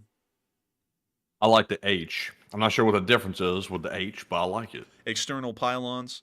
Also, I think there's like some improved avionics and computer systems inside of the aircraft, but most of the internals I think are classified on this one because it's a very modernized B-52. But still, they're pretty neat. Like I think they're cool. The one that everyone would know though from Vietnam is the B-52D. This one right here. I like that one. That was pretty cool. And just watching it drop bombs out of the bottom bomb bay, how cool. It's like World War II, but better. Like When they somehow. spent those and they said, give them the D. Man, and they did. They said, prank him, John. And he said, you know it. Like, but anyways, with that, I hope that does address that well. And I thank you so much once again for support. Hokie Redneck. Sorry I didn't pick up on the abbreviation there, but usually I'm a very technical person. Like, someone can give me, like, the nickname for something, even on trains. I would not know what it is. I'd be like, what? Because I always know everything by like its actual model number and stuff. Like I'm absolutely blessed to know that the B-17 is a flying fortress, because if it wasn't for someone telling me that, I would still just call it the B-17 or the B-29 or the B-25 or the I think it's the the P-61 or the P-51. I would not know any of the names of that unless if I was growing up as a kid and like all the documentaries on the History Channel at that time were like the P-51 Mustang, the most incredible fighter of World War II. I would have never known that they were called Mustangs. I just know that they're called P-51s or something. But still, thank you so much once again for support. I hope that does address that incredibly well. And with that, we are on to the next one. And this one is going to go to Dupper Bob, who puts in a $10 donation. And Dupper Bob's also channel legend. And thank you very much, Dupper, for that support. He said, I'm ecstatic that all those political commercials are gone. And me too. I'm so tired of those commercials. I'm tired of those nonstop texts as well. I'm glad it's all over. But Enforcer, what say you? Oh, you and me both. I can't stand election season and the damn harassment that goes on these days. I'm going to tell y'all something. This isn't political because I mean this towards both directions. If people do not want to vote, don't make them. Like, I'd like, just to let y'all know, because a lot of people were, like, blown away when I said this. I did vote. Like I said, I wasn't going to vote, and then a lot of y'all were like, what? Go vote! So I did go vote. But still, if people do not want to vote, it's their right not to. Like, I heard some stuff, because we were watching the election as it went on the 5th, seeing how it was going. I didn't watch it that much. Matthew was watching it a little bit more than me. I was kind of just sitting back and relaxing and would come and check every few hours how it was going. But I was like a crack addict. I was like Hot Dog Man stuck in front of the TV. Man, but beyond that, I could not stand it when you would flip from channel to channel and channels on different sides were saying that they were sending people around to go make people vote. Like a part of me feels like that's almost voter intimidation. Like a part of me does, because I don't like the idea of people from either group going door to door, knocking on doors, asking you if you voted for their group. Like that, for some reason, to me, I feel like that would come off as intimidating to someone who would have that happen to them. I don't really like that. Like, if someone is that uncaring about the election that they're not going to compel themselves to vote, someone should not be coming around trying to make them feel like they need to go vote. Like, I don't like that. Like, it just doesn't sound right to me.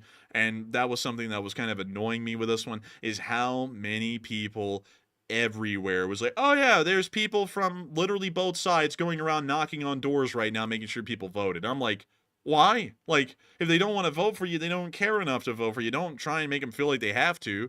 Like, that was something that I just didn't really like that much hearing about. That's my personal thing. But still, I hope that does kind of address at least something fairly well that I heard that was a little annoying. But also, one thing I have to say, this I think everyone can agree with. Okay, there are 2 ads that have run within my lifetime of paying attention to this thing that have annoyed me.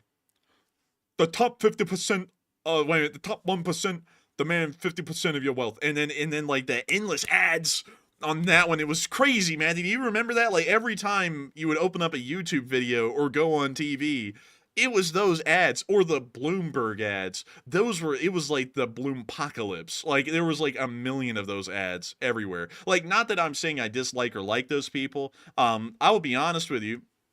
They seemed like fairly interesting folks, but the amount of ads, it was insane. Like I feel like there has to be at some point like a reasonable like minimum and a cap to like how many ads you can run during a season, because sometimes I just feel like some people are like going ham on the ads. It's like we don't want to hear this every time. I want to get back to Prilosec or whatever the hell the like drug commercial is, where all of the side effects are death. I want a couple of those commercials at least here and there, like not all political ads, you know? Like that's just me. But still, Man, I'll tell you, every time I turned on the TV and the commercials came on, like on any channel, it was like all of a sudden I heard that voice come on, that like dramatic music.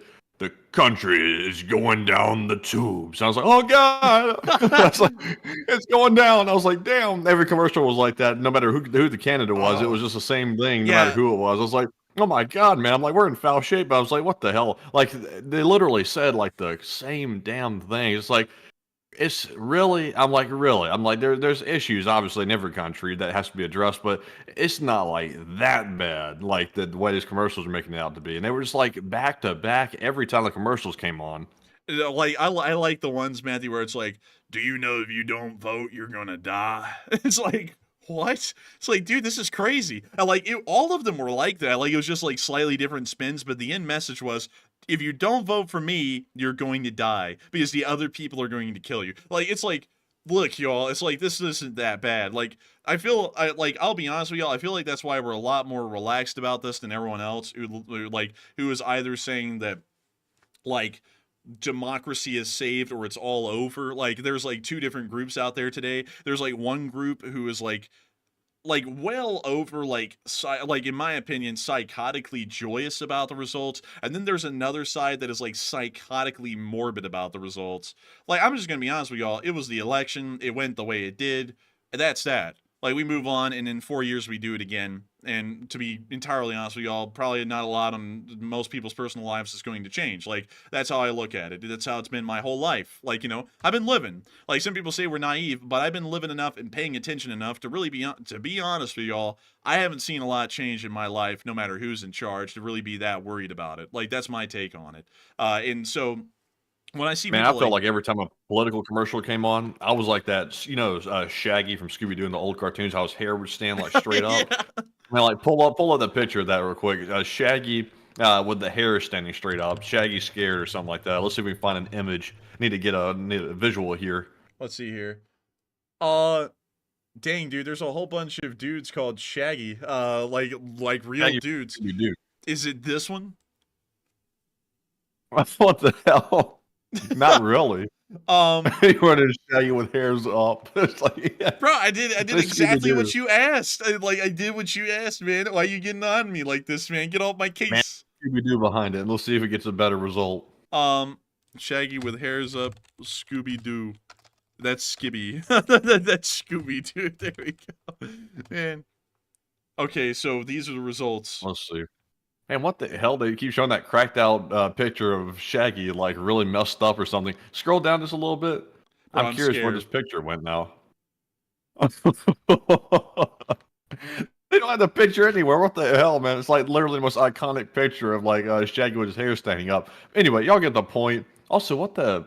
Wait a minute. Be careful scrolling down. Like I'm seeing something sketchy.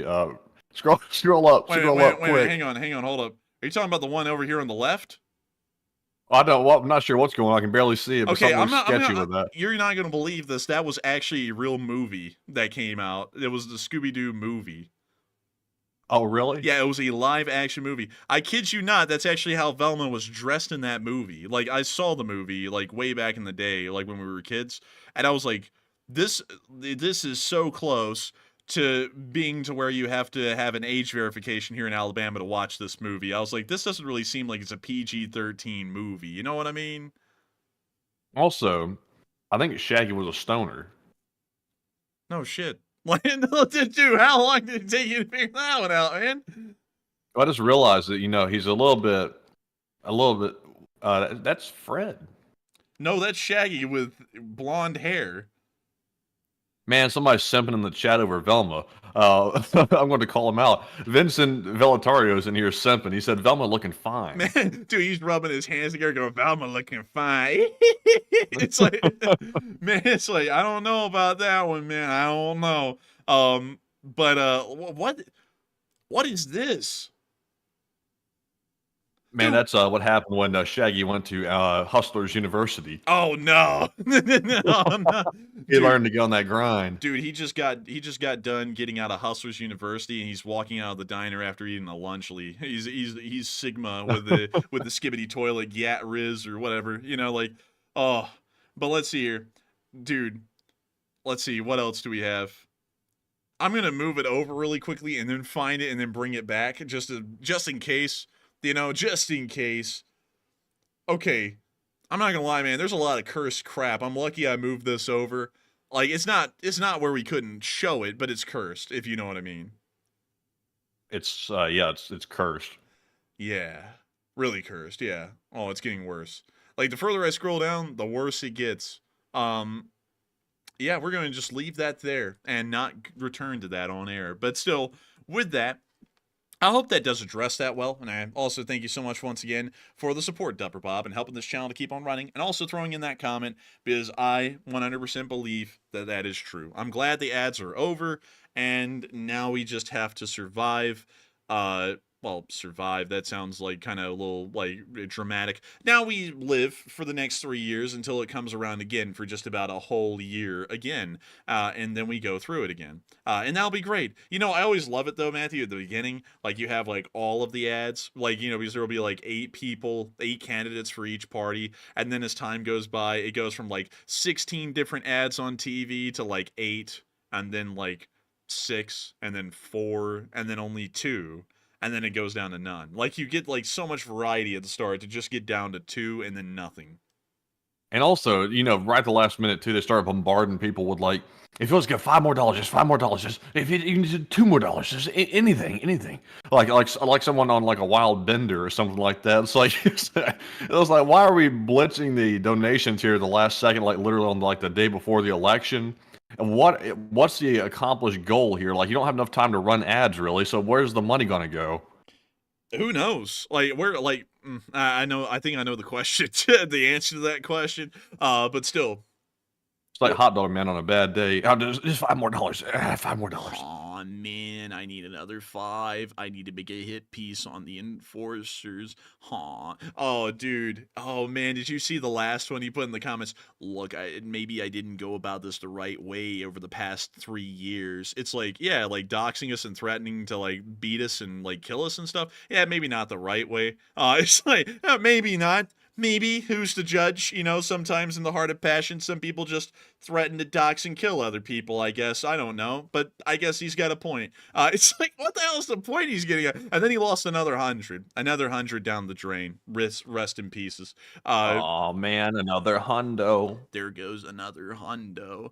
Aw, man, they just keep bringing me up. It's like, yeah, because you, like, threatened to kill us, like, you doxed us and had your people harassing us for 2 straight years. They still do.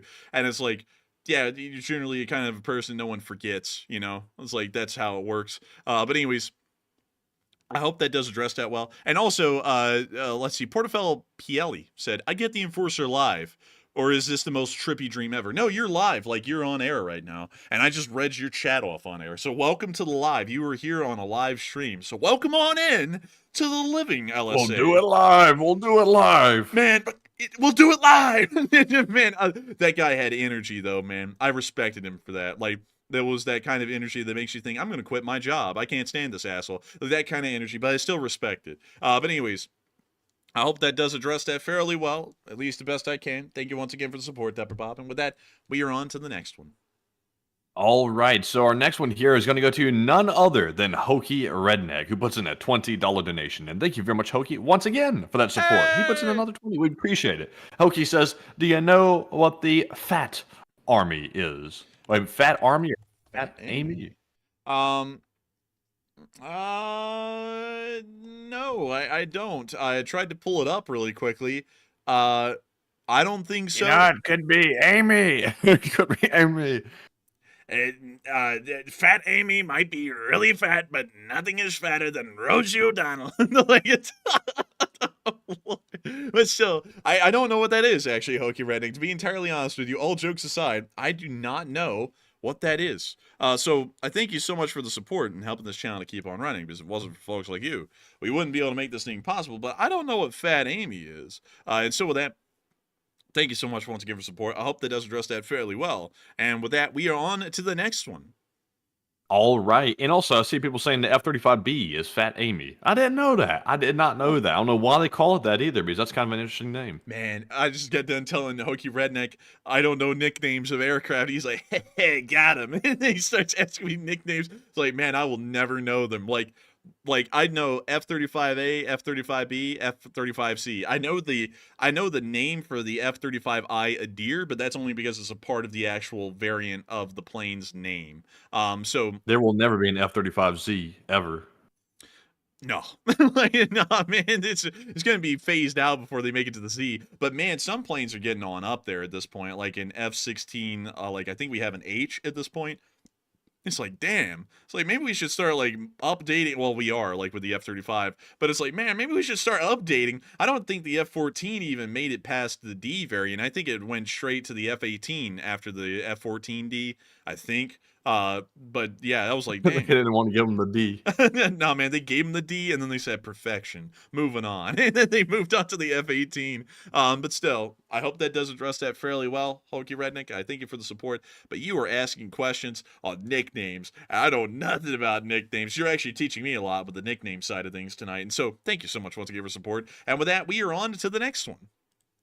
And this one goes to Tim D, who puts in a $10 donation. And thank you very much, Tim, for the $10 support. He said, look into public sources where they document Hezbollah was hired by the drug cartels to train them in the art of tunnel building so they can smuggle things into the United States.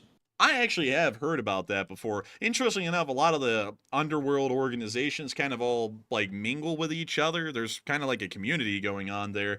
And that's also how we believe that some people in Mexico get their weapons, because sometimes they appear to have possibly Iranian or intercontinental origins, best way to put it. And so that is an interesting fact, actually. We did know that. But generally, another thing that the cartels like to do, this seems to be, we believe, their most preferred way of travel, although we don't know a lot about it, is semi-submersible vessels, or low-visibility vessels, which is what they really are, which are vessels that are so low to the waterline and travel at such a high speed, they're really hard to detect or find with the naked eyes. And also, sometimes we actually believe that they're using real narco subs. Most of them are low-visibility vessels, but some of them are actually submarines capable of a little depth, not a great deal. It's not like a military submarine that can go below 1,000 feet or something, but they are capable of getting some depth and traveling all the way to Europe in some cases and dropping off narcotics in Europe. So it's actually a very interesting thing there. But we believe that that's the general way that they like to transport, because that allows them to transport large quantities, largely being undetected for the most part. But with that, I hope that does address that fairly well, and I thank you so much once again for support and helping this channel to keep on running, because if it was not for folks like you, we would not be able to make this thing possible. And so big thanks to you once again, and we are on to the next one. And our next one goes to Rad Doctor, who puts in a 10. And thank you very much, Rad Doctor, as well, for the support. He said that the new name of the new nuclear system in the U.S. is Sentinel, and China may be able to detect a stealth fighter, but targeting and tracking for weapons lock are very different and much harder. And I thank you so much for sharing that with us. Sharing it with us. My heavens, sharing it. Great heavens. And also, it may be able to detect it, possibly, but it probably only with the internal bays open. That may be one of the only ways that they're able to detect it, because then it actually has a cross-section. But I'm generally doubting that they probably can. Because why in the world would it go from the Chinese hardly have decent radars in general, or they're of Russian or Soviet construction, and then they go from that to being able to detect an F-35. The Chinese lie about a lot of their abilities a good deal. Usually they're just like standalone goofy lies, and I generally am doubting this one. Although it may be true, we have to assume it's true, but I would generally doubt it on its face value for that reason. I know I'm going a lot. For some reason tonight I'm having a hard time stringing words together. I'm not tired or anything, it's just that I'm having to take a minute, but still, beyond that, let's see here. The new nuclear system is the Sentinel. I actually did pull it up, and we have it right here. It looks just like a Minuteman, like the shape and everything. It's almost a Minuteman 3. And let's see here. I knew it wasn't a Minuteman 4. I knew it was something different. You know, the new system they ought to come out with is the Odin, because we got to fulfill the prophecy, the Call of Duty prophecy. The Call of Duty Advanced. Wait a minute, no. Ghost Warfare Prophecy. But dude, I like the one with Kevin Spacey where he was in the front of the vehicle and he turned around and he said, "What you were seeing here is advanced warfare," because it spurned like a whole bunch of memes. And I guess that when he got pulled over that stop sign and like the officer said, "Sir, I pulled you over for a traffic violation," he said the thing. You know what I'm talking about, Matthew? I guess that was advanced warfare. I don't know. But beyond that, maybe, who knows? But beyond that, this thing is going to be replacing the Minuteman 3s from 2029 all the way through to 2075. So I'm guessing that we're going to have these things in service for a long, long time. Like, really a long, long time. But let's see here. A 13.3 billion sole source contract for the development of the LGM-35 after Boeing withdrew its proposal. Why would it do that? Why would Boeing ever withdraw their proposal? It's not like they're having a problem in the domestic markets and they need a military contract to survive. Why would they ever do that? That's crazy. Let's see. The Northrop Grumman's subcontractors on the LGM-35 include Lockheed Martin, General Dynamics, Bechtel, Honeywell, which creates a wonderful space heater, by the way, Aerojet Rocketdyne, Parsons, and Textron. Pretty cool. Honeywell, though, is an interesting company. Look at that. They make appliances, computers, everything and anything that you could imagine. Look at this stuff. It's incredible. Let's see here if we can find y'all some more stuff. Here we go. Look. A home alarm system. Honeywell makes it. You want an ICBM? Oh, buddy. Honeywell makes it. Honeywell is the company. Like, it's the one. But beyond that, let's see here. Program's cost has risen to $125 billion. And people say A little bit over budget. Yeah, and people say that we don't have money to give to Ukraine. Oh, come on. Like, it's like, come on. We're putting $130 billion into just 450 missiles. Like, we have the money. But let's see. Replaced by the Department of Defense. But beyond that, speaking of which, Matthew, I don't know if you know this, but I found this cool fan today. I don't mean to, like, really rabbit hole right here, but I have to find you this General Electric pancake fan, because I saw this today, and I was like, oh, dang, that is cool as hell. And here you go. The General Electric pancake fan. You've never seen these before? I have never seen them until today. Yeah, I've known about those. Those are actually extremely popular. Like those things are. They're like the retro design fan, and there's like a bunch of like knockoffs of that fan right there. So yeah, I've seen it definitely. But it's so freaking cool, man. Apparently, it's got 5 speeds. These things were being made at the beginning of the 1900s, and it's a 5-speed fan. You probably had to be rich back in the day to get one. Now, apparently these things were actually common. Like, they were selling these things all over, apparently, from what I was hearing. Like, this was one of their most successful products in 1900. And I was like, what? I was like, no way. And apparently was. That's why there's a lot of them that still survive today. But they look cool. And I was like, I really want one of these things now. Like, they're expensive, though. Like, no joke. Let me go show y'all.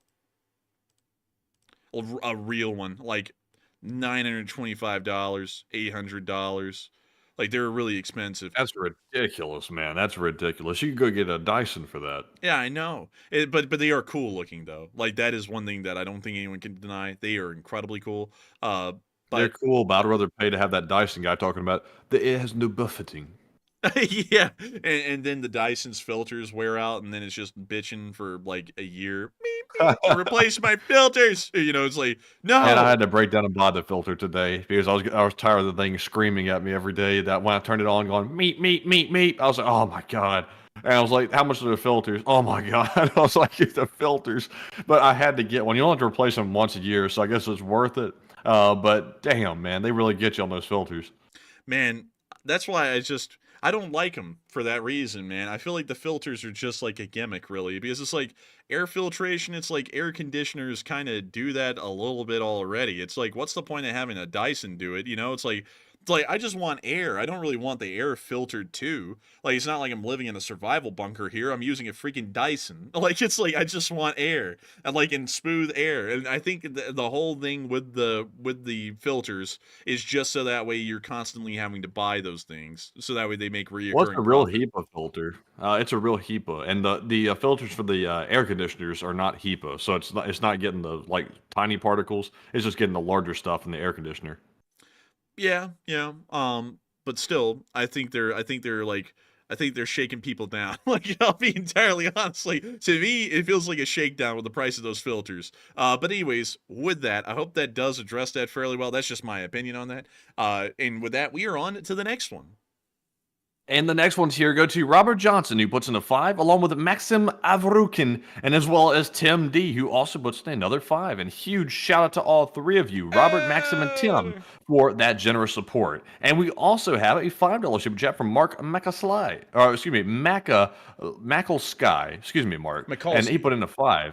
Mikulski, that is. I'm butchering the hell out of that, but thank you very much, Mark, for the 5. He said, I love the optimistic tone reviewing such serious news. And I thank you so much for enjoying that, Mark, because we always get derided on and disrespected for that sometimes by others. Like, it doesn't matter. We do what we do at the end of the day. But I always love to hear that the folks who are watching really do appreciate how we cover stuff. We always try and be optimistic. We always try and have a positive tone, because doesn't everyone hear enough negativity every day? Like, you know, it's no lie. Everyone always hears bad things all the time. And when you really think about it, there's nothing that really is that bad going on, like, in my opinion, ever. We always try and keep a positive tone and keep a good outlook on things. And I gotta thank you so much for enjoying our outlook, Mark, on everything going on in the world and everything going on in America, and trying to keep our heads high and keep going forward with a good amount of fervor, and not only that, patriotism.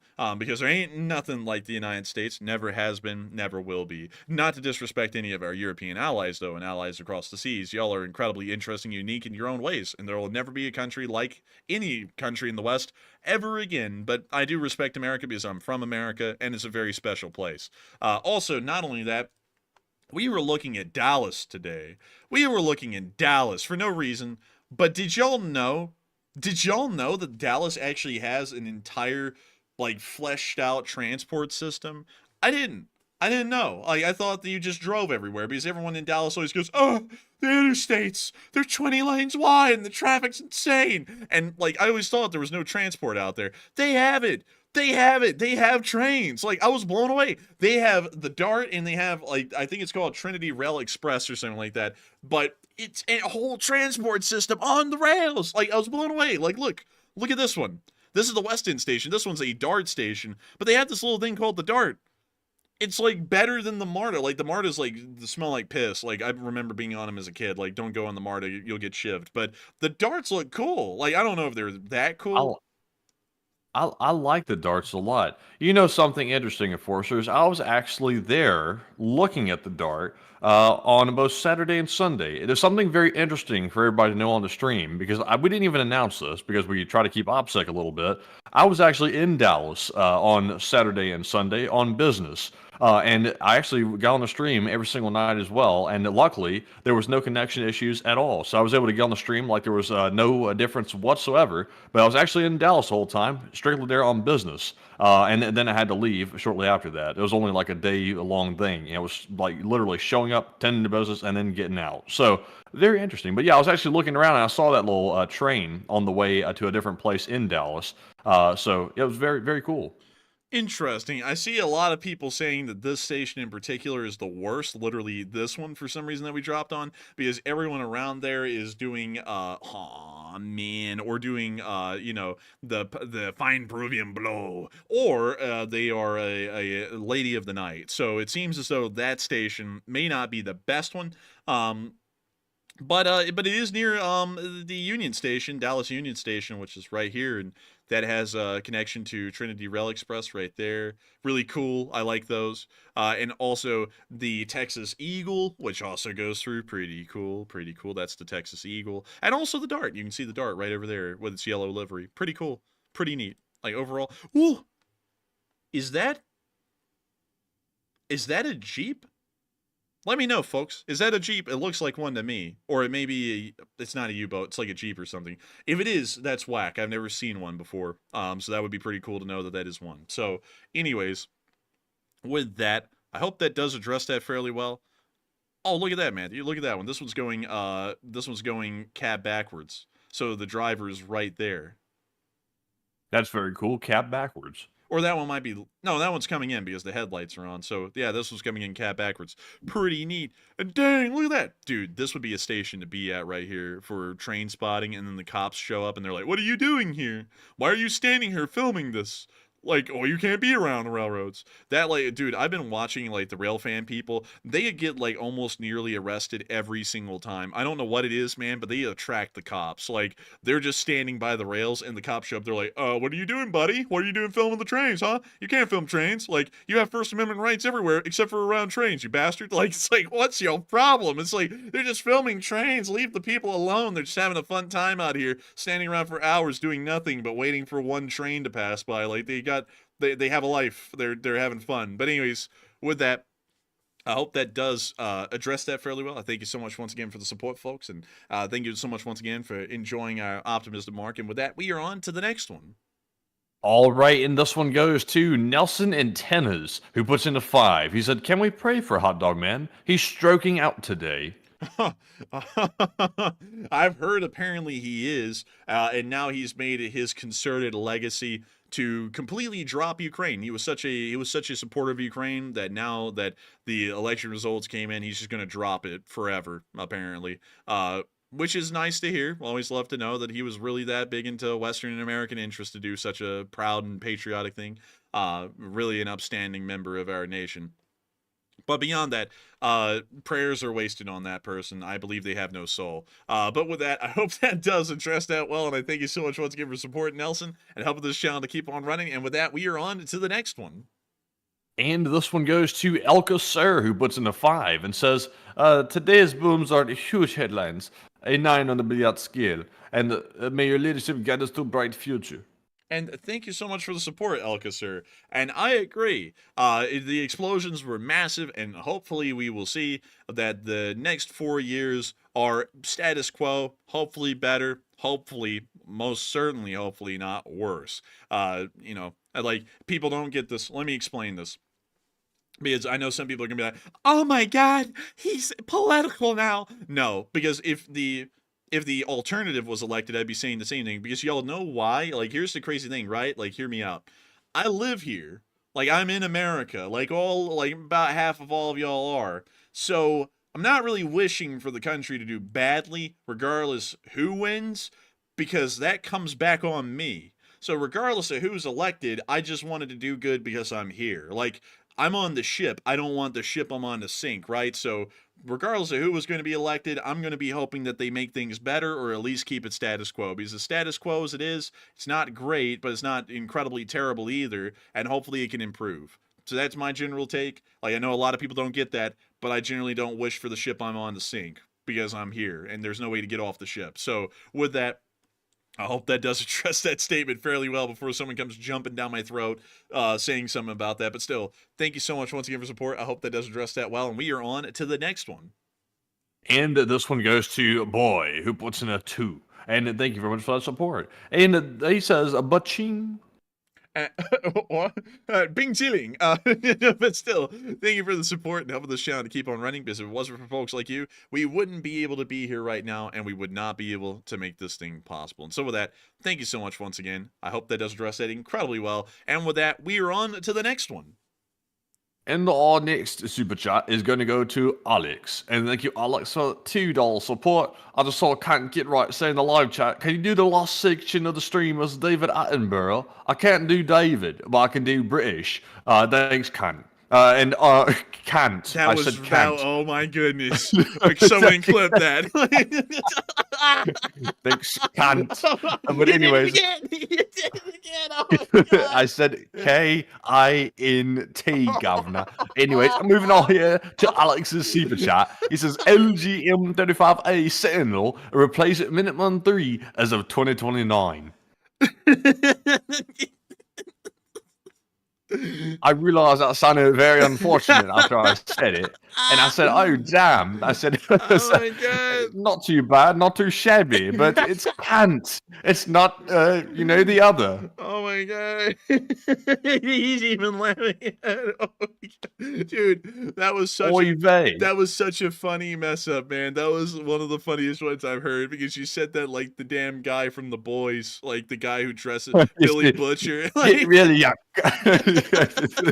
he said oi. Like, bro, you should have put oi in front of it. It would have been perfect. But beyond that, I do thank you so much for the incredible support in helping this channel to keep on running, Alex.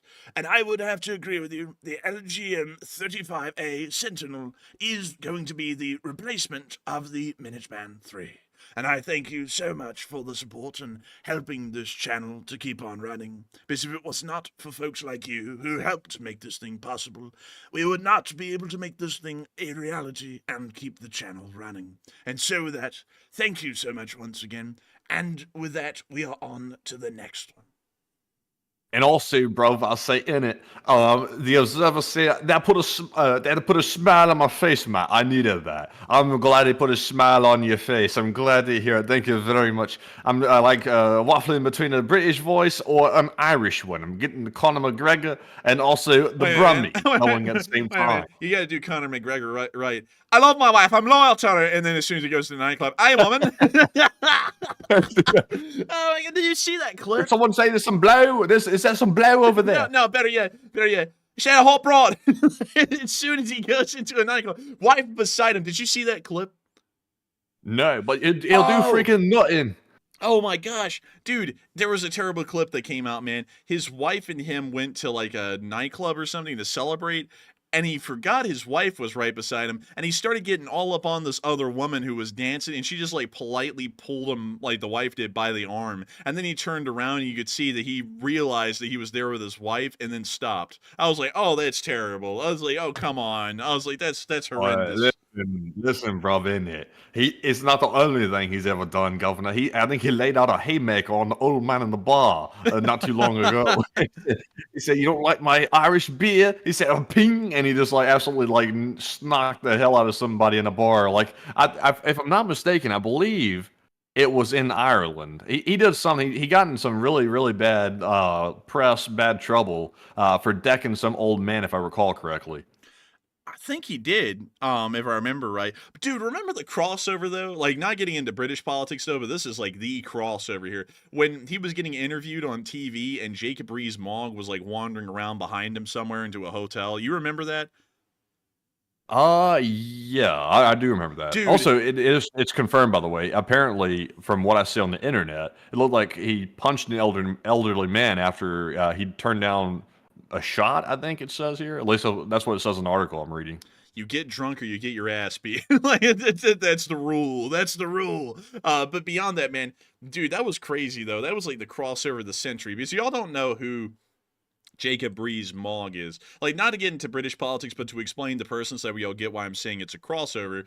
Jacob Rees-Mogg is a member of parliament who is fairly famous, not for his political stances, really, but because the guy is, like, from the 1920s or something. He has a posh accent. He dresses to the nines. Like, he's well dressed all the time. And the guy has a way of speaking and talking about things that is very, very gentrified. He's like the epitome of a British gentleman from the 1920s or 30s. And that's why he's like fairly well known. And so seeing him walking behind this fella, like, that was wild. It was like, what? It's like, dude, this is not even like this is literally worlds colliding right here. Like, that was what it seemed like to me. I was like, that is bizarre. Like, but anyways, with that, I hope that does address that fairly well, at least in my opinion. And thank you so much once again for the support and helping this channel to keep on running, Alex. And with that, we are on to the next one. All right, bruv, in it. This one goes to Nishoba, who puts in a $2 donation, and thank you very much, Nishoba, for the $2 support. We appreciate it very, very much. And Nishoba said, testing, 1, 2, 3, 4. You forgot the emoji at the end. But beyond that, I thank you so much for the support and helping this channel to keep on running the show. And it's coming in loud and clear. And I got to thank you so much once again for support and helping this channel to keep on running. And thank you once again for helping this channel to keep on running. And also, Sex2 said Jacob Rees-Mogg was the son of the Times publisher, so bloody rich. I think he is. Let me go pull up his net worth. It's like it's like 120 something million pounds. Oh, by the way, I get to show you the picture of this guy if y'all haven't seen him, so that way y'all know. Y'all have to know. Let's see. Here he is, right here. Yeah, this is a good picture of him. Here we go. That's the guy. Oh, Sir Jacob Rees-Mogg. He always had this way with words. Oh, it was so posh. Yeah, and then here's, I think, a family portrait. Dude, the guy is as British as it gets, man. Like, if you think of a British person, he's like it. Like it's like that's He's the guy. Quintessentially Britain. He's like Sir Dyson III. Like, dude, guy is a character for real. But let's see here what his net worth is. Net worth. 100 million pounds. The guy is Dear Lord. Oh, wait a minute. It's his wife's expected inheritance. What? Huh. Let's see. When combined with his wife's expected inheritance, so he doesn't have that much, at least according to Wikipedia. It's the wife's inheritance is going to be bringing in apparently a chunk of that. So that's interesting. Looks like he has an investment firm, maybe, from that article, the third one down. Let's see. This one? Yeah, it looks like he might have an investment firm, perhaps, maybe. Interesting. Let's see here. That's why he's so posh. Man, there are so many interesting. I wish we could talk a little bit about the people who are in Parliament, because there is a wide variety of interesting characters in the British House of Commons. Like and of course when I talk about them, I'm not talking about them like they're a devil or they're a savior because of their stances. They're just like very interesting people. Like, you know, the kind of people who make you go, damn, that's like the fabric of Britain in that room, because you got just about everyone in there. But there are some very interesting people. Sadly, though, I'll be honest with y'all. In my opinion, I don't know what it is with this, but it's always the more blander ones. Like, I don't know if y'all think this in Britain. Like, I'm speaking across the board here, staying non-political. It's always the blander ones that are picked for prime minister these days. Don't know what's up with that, because there's a lot of very interesting people who are in the House of Commons, but for some reason, whenever the party comes together, whichever one's the majority, to pick their prime minister, they're always just kind of blander people. Like, I've thought that of really all of them recently, and I'm like, you know, it's like, why not pick some of the more interesting people, you know? Like, on either side, I just think that it would be interesting to see them as the prime minister, to be entirely honest. But still, with that, I hope that does address that fairly well, at least my take. Maybe they don't pick the interesting people because maybe they're a little too off the cuff. But anyways, with that, we are on to the final super chat, and then we're going to be moving on into some live chat. So what do we got, Matthew? All right, and the final super chat of the night goes to Ian Phillips, who puts in a 2. It says, hi from the UK, and great content as always. And thank you very much, Ian, for the kind words and also the support as well, and we appreciate it very much. And also, hello from the USA to the UK, by the way. And we're moving on here from that super chat to our live chat questions now. And of course, we have the Morse code decoders of the stream. And tonight, it was the entire roster once again. We had Cliff Simonson, Mark Hodges, Earl Bernew, Kevin J., Paul Schultz, Dave Millsaps, Her Royal Fluffiness, and Arabelle Garbo. They said tonight's LSA Core Morse code decipher says our republic faces challenging times, and we should hope that our brave nation shall face the struggle. And LLT, LSA. And ding! And that is the sound of money, and y'all hit that Morse code dead on the nail. I gotta congratulate y'all for getting that correct, because as always, y'all who get that Morse code message out every single time, every single day, I have it ready for us to read on air at this time. And so thank you so much all once again. And with that, we are on to the live chat questions. I do have to let y'all know, though, that unfortunately, the stream has started to run overtime. And for this reason, we will only be able to grab a smaller number of live chats. That usually happens these days. Very sorry about that. But still, we will be getting 3 live chats and then rounding out tonight's stream. And so with that, Matthew, what is the third to last question of the night? And this one goes to Neighborhood Bully, who says, what happens if Putin gets invited over to the U.S. as a visiting dignitary? Would he be arrested, or would presidential authority override that? Presidential authority would probably override that because there's always a good amount of diplomatic goodwill or faith that is had in those kinds of meetings. So generally, you would not invite them to set them up for an ambush to arrest them. That is always the assumption. If that was not the case, that would be escalatory. That would be an act of war to do something like that, inviting someone over and then ambushing them and arresting them. So it would be better just not to invite them at all. That would be the real way to go about that. But if they were brought over, no arresting, kind of have in a sense diplomatic immunity, best way to explain it. And so with that, I hope that addresses that fairly well. Also would like to explain that if I was the president of the United States and for some reason I invited him over, like that's not going to be an ambush. Like I'm not going to be saying, all right, like let's get the cops out there on the tarmac and arrest him. That would be a bad idea. In the first place, it'd be a bad idea to invite him over.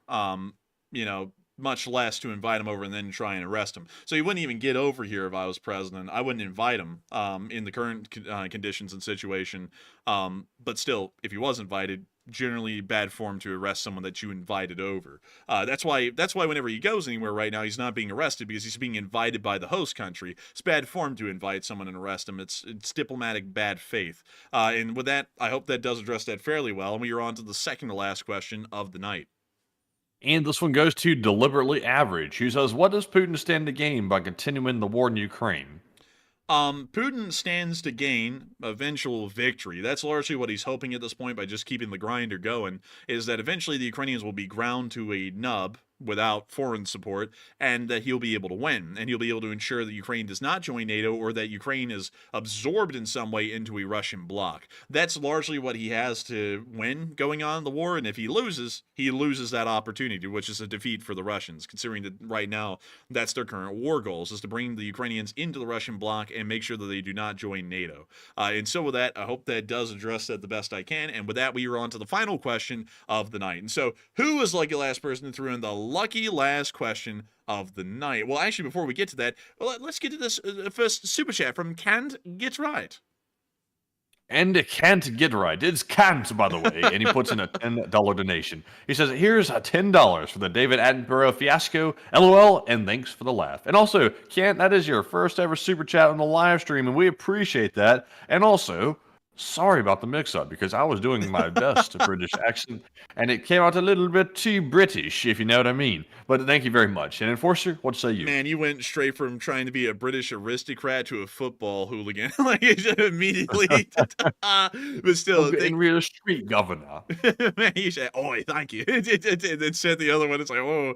But still, thank you so much for the support, Can't Get Right. And thank you so much for enjoying that whole segment, the actual impersonation, and also the mix-up from Matthew there. The whole thing was fun. And I thank you so much for enjoying it. I thank you for spurning that whole thing, too, with your question, because it would have never happened if you hadn't asked that. And so with that, thank you so much once again for your first support ever to the channel, and I hope that you enjoy it here. And with that, thank you so much once again. And with that, it is now time for us to get on to the final question of the night. And so, who was lucky last person who threw in the lucky last question of the night? And that viewer is Dale Laticus, who says, with the attack now on the Caspian Sea, do you think the long-awaited attack on the Kursk Bridge could be very soon? That's crazy, you know? Like, they literally flew past it to be able to conduct that attack. You would think at some point they would. I don't honestly think the Ukrainians have intentions of hitting the bridge again, because the whole year has passed at this point. It has not been hit yet. I honestly am starting to doubt that it will be. I would say that the time is right, the time is ripe, but nevertheless, it doesn't seem like the Ukrainians want to expend the energy or effort to be able to knock out the bridge again. Maybe they don't consider it to be a strategic target, in all honesty, or maybe they do, and they just don't know how to break through the defenses that have been built up around the bridge. Who entirely knows for sure, but I think that it is time. I just don't know why the Ukrainians aren't doing it yet. And so with that, I hope that does address that incredibly well, and we have reached the end of tonight's stream at 3 hours and 37 minutes. I've got to thank all of y'all so much once again for watching. There are still 4.4 thousand of y'all here, which is actually a pretty insane number, thinking that we've gotten about 3 hours and 40 minutes into the stream. At the peak, 13,000 people were here, and 131,000 people have watched the stream before it's ended. We are entirely honored and greatly appreciative to have each and every single one of y'all here with us tonight. It has been an absolute honor and a pleasure, and hopefully together as a united front in the Lee Spring Army, as we always have been and always will be, we will be able to march forward into these uncertain times together, into those futures untold and the futures unknown, and stand boldly against whatever adversaries or challenges may face this great republic, our great nation, and the great Western sphere that we all live in. I thank you all so much once again for watching, and have a great night. Long live the Lee Spring Army.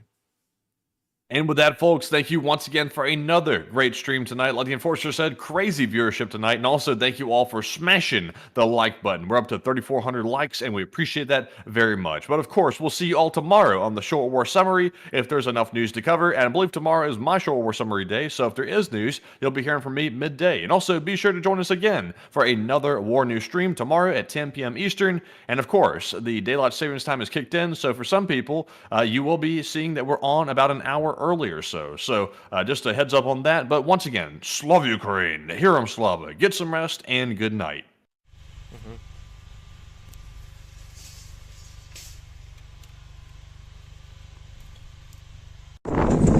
Yes. The Lee Spring Army sends its regards.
Army shall stand.